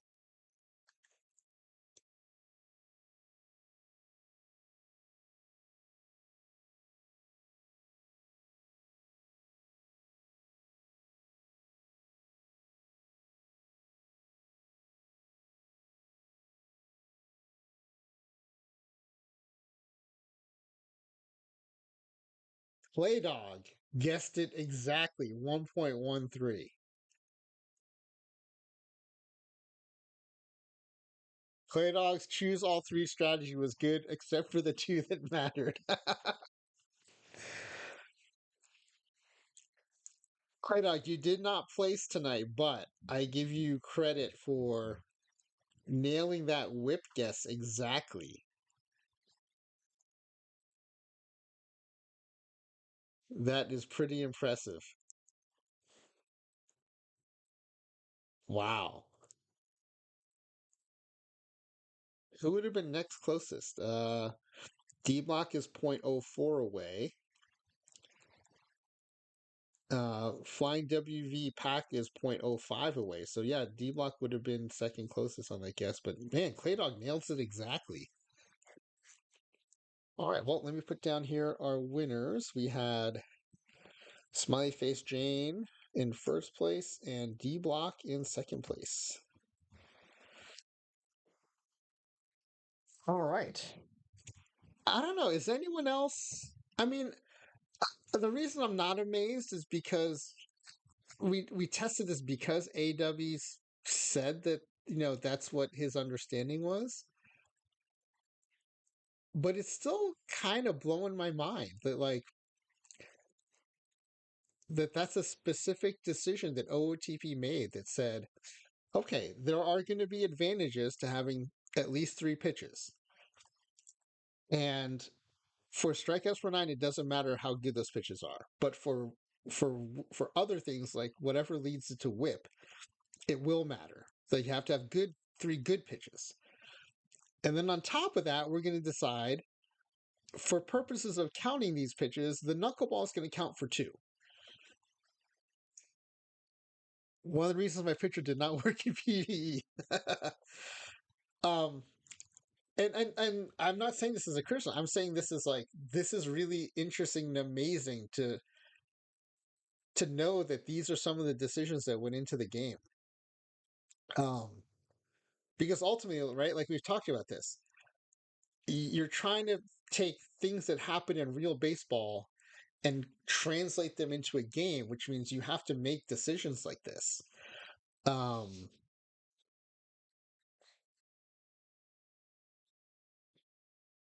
so to me, it's fascinating to think about we're just talking about the number of pitches that a pitcher throws here. Think about all the other thousands of decisions that had to be made around how to translate this infinitely complex physical sport into bits, right? Like how many other decisions had to be made? Like there's no end to them. They don't even know what decisions they had to make because there so many of them probably were just understood or baked into other decisions. But anyway, I like picking apart and figuring out, and this was pretty cool.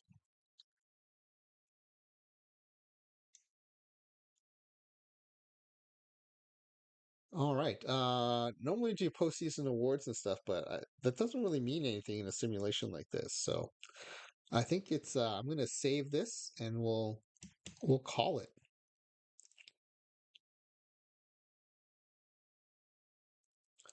Divock said they should have just asked me. I mean, I'm just 2 hours away.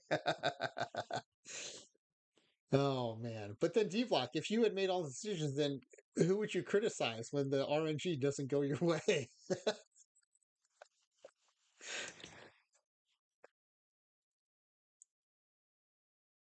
All right, let's find someone to raid into here. Um, I doubt there's anyone doing OOTP, but let's take a look.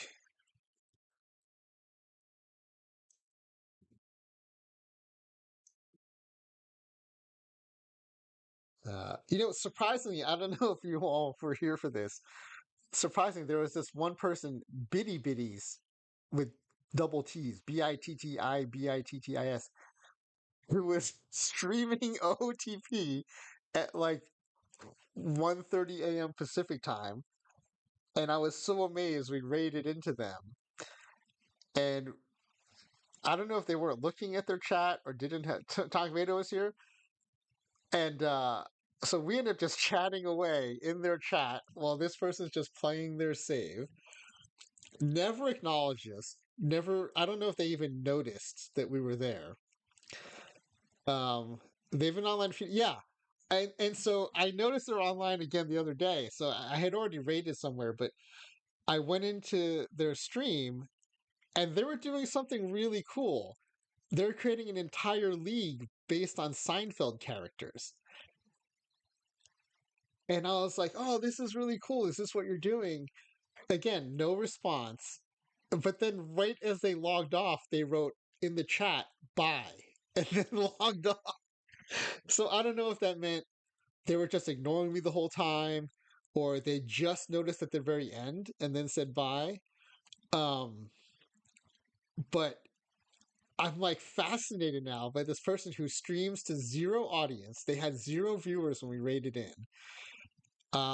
The time I went in when they're doing the Seinfeld save, I think there was one other viewer when I joined. I don't know if they're reading their chat and just noticed at the end, or are seeing the chat and just ignoring. Um, but like I'm kind of hooked. Anytime they're on again, I'm maybe they just want. Tomato says maybe they just want to export to YouTube. Oh, it's my kindred spirit. That is so funny. But I mean, what a cool idea! Like an entire league based on Seinfeld characters. Like, I want to see more of this. I haven't seen them on since. I hope I didn't like scare them offline because I legit would like to just lurk and kind of watch what they do. Um, so I think next time I'm just gonna lurk. I'm not gonna bother them in case like they find it annoying. But then like if you're gonna find it annoying, why are you stream? Well, yeah, I guess it's to export to YouTube. I answered my own question there with Tomato's help. Um, but yeah, I will. I don't know. I'm tempted to raid into them again though if I see them again. But um, super interesting. Like out there in the middle of the night. Maybe it's like middle of the day where they are. I don't know. But the Seinfeld save was really funny to me. What's D-Block saying here? I don't mind the ING. I'm saying the sim engine is broken. I had 5 games and 3 rounds in Kaufman yesterday, modern setting with 6+ home runs in a game. That is a lot for Kaufman. Kaufman never had than 4 home runs in a game ever. Is that true? Is that a real statistic? In my 3 rounds alone, three. 5 games, 3 rounds. You can you can just record with OBS and not stream.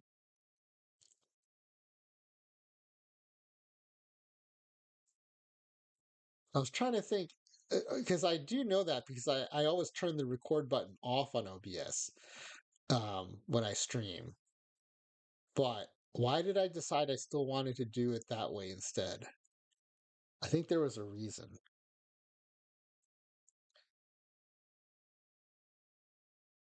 Oh, I think part of it was like I was hoping people would ask questions in chat and then. Oh no, but the exports don't save the chat, so that couldn't be it.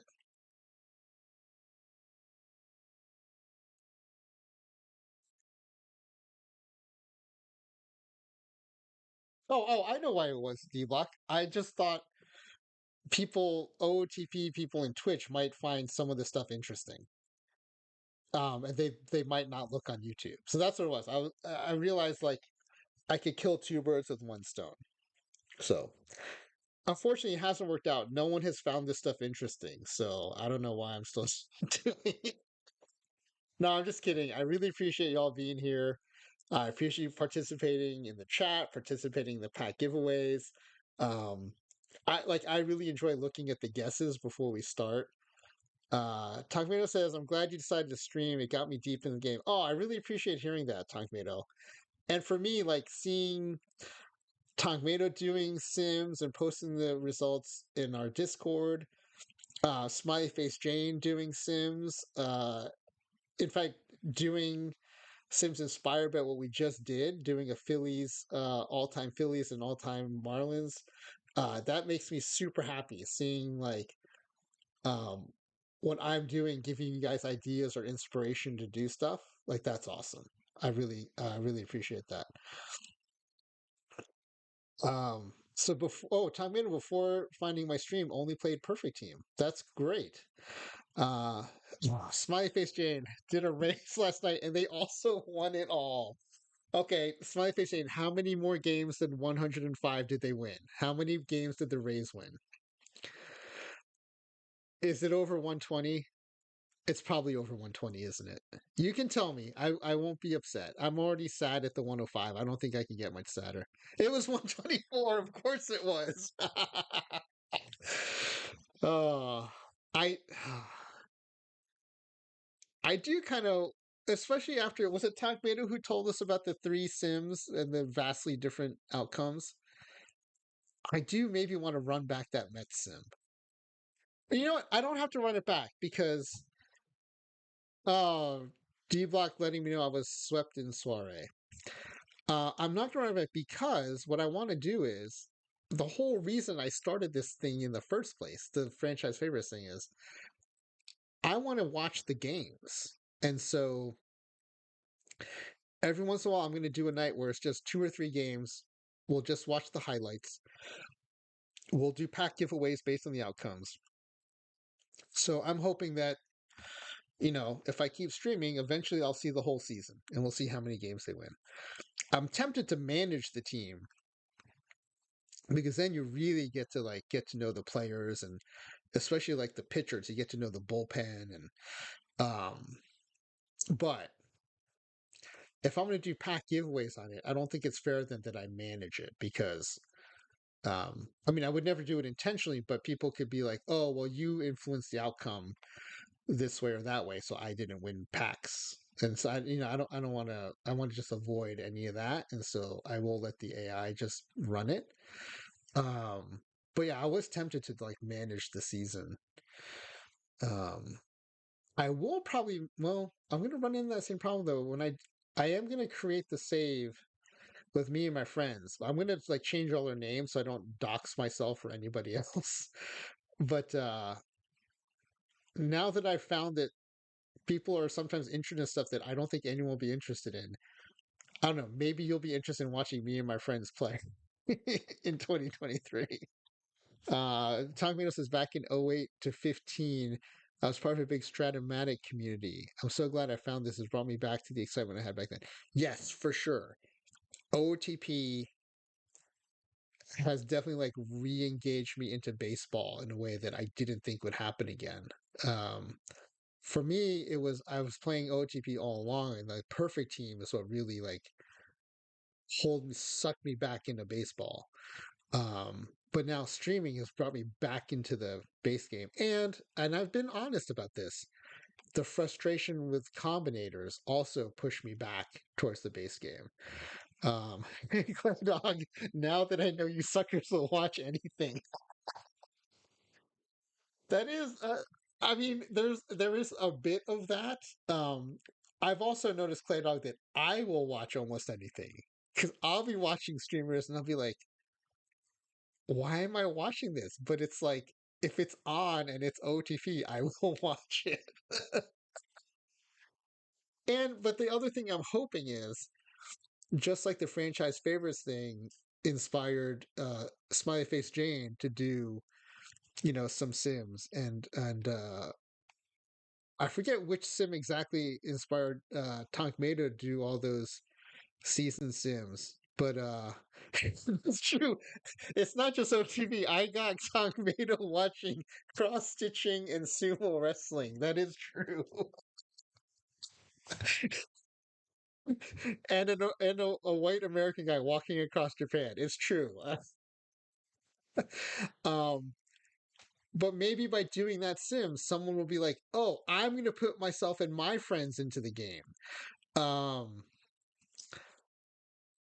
And so, yeah, I may do that, and I may inflict that upon you all, making it this time making you watch me make managerial decisions in game that I'm sure will cause you sometimes to roll your eyes or cringe when I make some bad decisions. But and I know this from playing this game for years on my own. I am terrible at managing my bullpen. Like I will leave pitchers warming up for innings at a time and forget to sit them down, or I will sit them down thinking, "Oh, I'll just warm them up right at the end of the inning before they go in," and I forget, and so my pitcher starts cold. I mess that stuff up all the time. I'm like if bullpen management is like time management in the NFL, I am like the Mike McCarthy of bullpen management. Um, D Block says, in my 4 games with the Cubs, oh, yes, right. D Block is doing a Cubs save right now. We as a community already found a Rangers player that no one knew before, and now we're talking about him and guessing he will be in the lineup next season. I bet most Rangers fans did not know him for it. That's interesting. That's awesome. Smiley Face James appreciates the Mike McCarthy slander. I I don't know. I can't think of another NFL head coach, and I apologize for the tangent into football. This is a baseball stream, but I don't know another coach that's been so successful by some metrics who is just so bad at end of game time management. It is like boggles my mind how bad he is at it. He brought the Packers the only Super Bowl I've seen, but good lord, was he infuriating sometimes. Yes. Blaine Crim is a, okay. So this is a real Rangers player, which would make sense because you're doing a 2024 save, right? Never had a future legend card either. Interesting.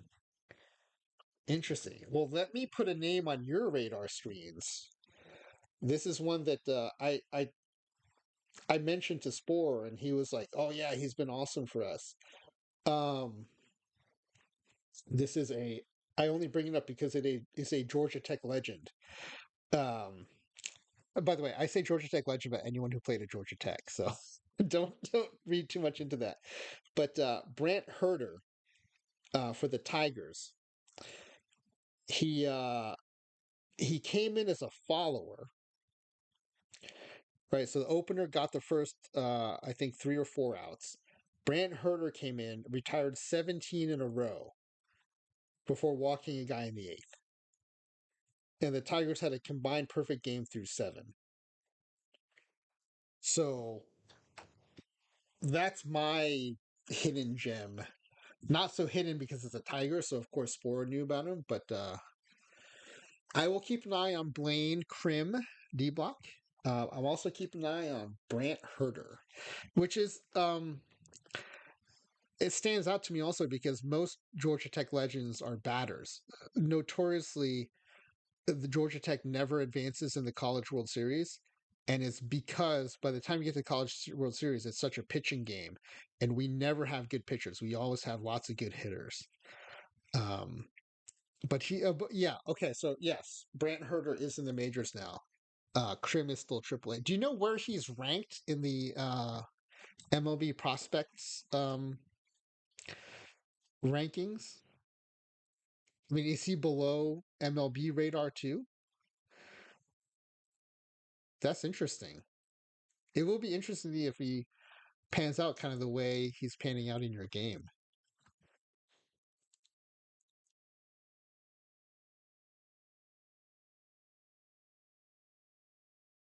Okay, and speaking of all the random stuff that I've exposed Tonkmato to, um, I think I am going to raid us into Sensei Martian. So Sensei Martian is one of the aforementioned channels that I tend to raid into. He is the 30-ish year old American guy, been living in Japan for almost a decade, and he has spent the last few months walking from the southern tip of Japan to the northern tip of Japan. He has made it to the northernmost island of Hokkaido, and he is on day 152 and has walked over 2,500 kilometers, which I don't know what that is in miles, but it's a lot. So we're gonna raid over into Sensei Martian. It's always a good time. He does stream in English. Occasionally, he'll talk to people he encounters in Japanese, but he does really good job of keeping up with the chat. Um, he's a really cool dude. Seems like a really genuinely nice guy. And so I was like sending folks in. Yeah, I know 1 mile is 1.6 kilometers, but I'm too tired to do the actual division in my brain.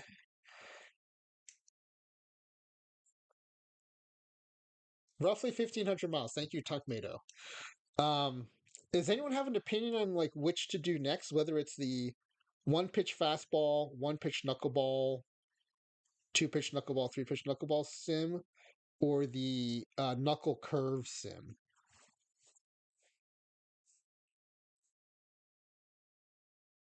And actually, we can combine them too. We can do one pitch fastball, one pitch knuckle curve, two pitch knuckle curve, three pitch knuckle curve. Krim is not on the Rangers' top 50 prospects. Okay, D Block, just to play devil's advocate, is it possible that Krim's ratings were miskeyed in and he's way better in OOTP than he is in real life?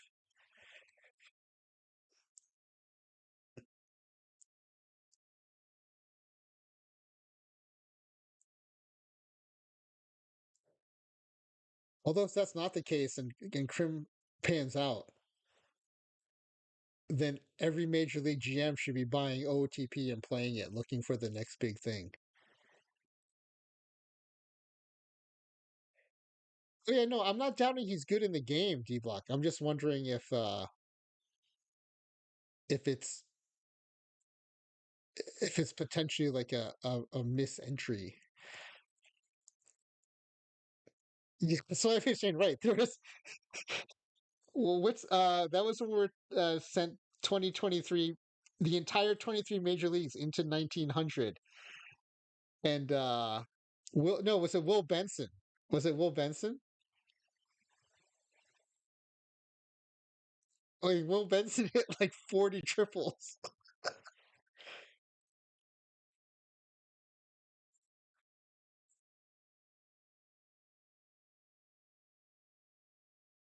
Oh, did you look up his profile? Well, okay, I got to see this now.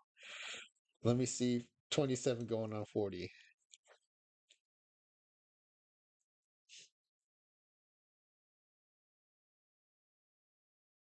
Blaine Crim.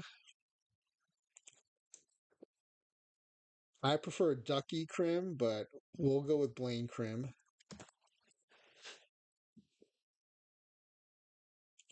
I keep forgetting it's set to Yahoo search for some reason.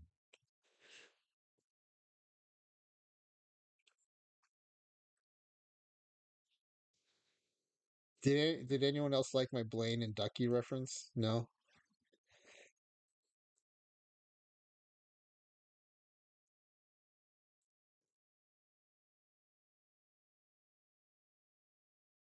Nice stash. One of the pictures I saw of a profile, it was even a bigger stash than in his profile picture.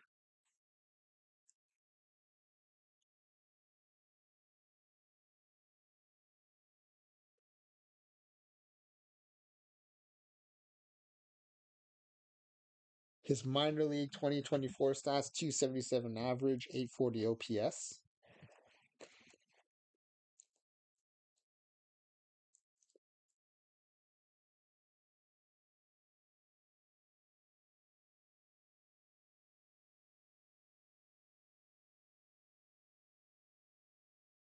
Drafted in 2019. All right, well, we'll see what happens. Yeah, he does look old, that's for sure. Season. Is it clearly we don't like you no matter how good you are? I mean, is he stuck behind somebody position wise?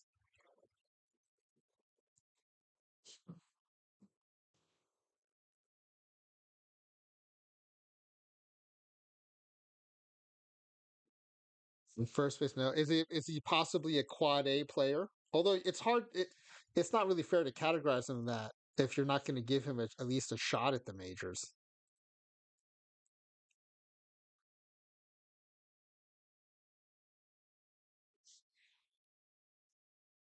I mean, unless the Rangers scouting thinks they have a surefire way of identifying someone as a 4A player versus a major league player, but if that ability existed, you would think there'd be no bus making it to the majors. So, all right, well, I will look on over the next few seasons to see if Blaine Crim comes to fruition the way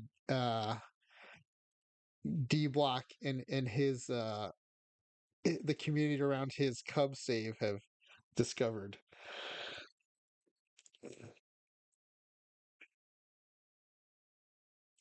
I would trade for him in an instant as a GM in need of a first base. Now that would be the press conference I would want to see if after that trade it turns out to be a bust, and then you have to go on and explain that you made the trade because of a video game.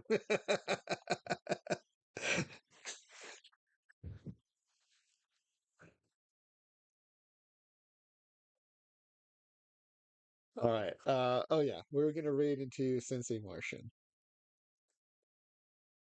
But as Takano mentioned, if you've already been part of these raids, then you know what it is. But if you join us on other nights, you may get raided into um, a silent OOTP streamer doing a Seinfeld world save, a cross-stitching Palestinian living in Taiwan, or a couple of Canadians doing English commentary over sumo wrestling tournaments. But tonight we're going to go into Sensei Martian, the American guy walking across Japan. Have a good day, D Block. Thanks for being here tonight. Appreciate it.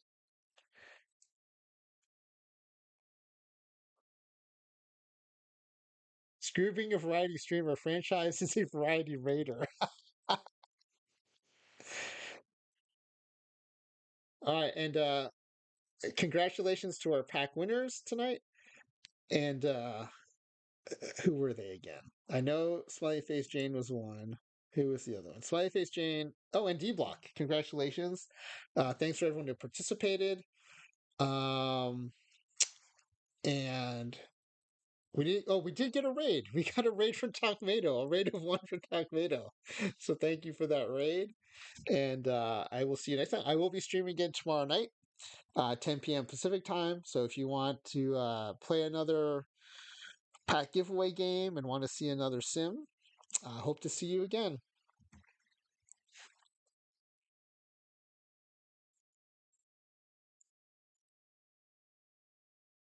And since there's no raid into Max tomorrow night, and Ophi will probably be on, you may get to raid into a cross-stitching Palestinian living in Taiwan.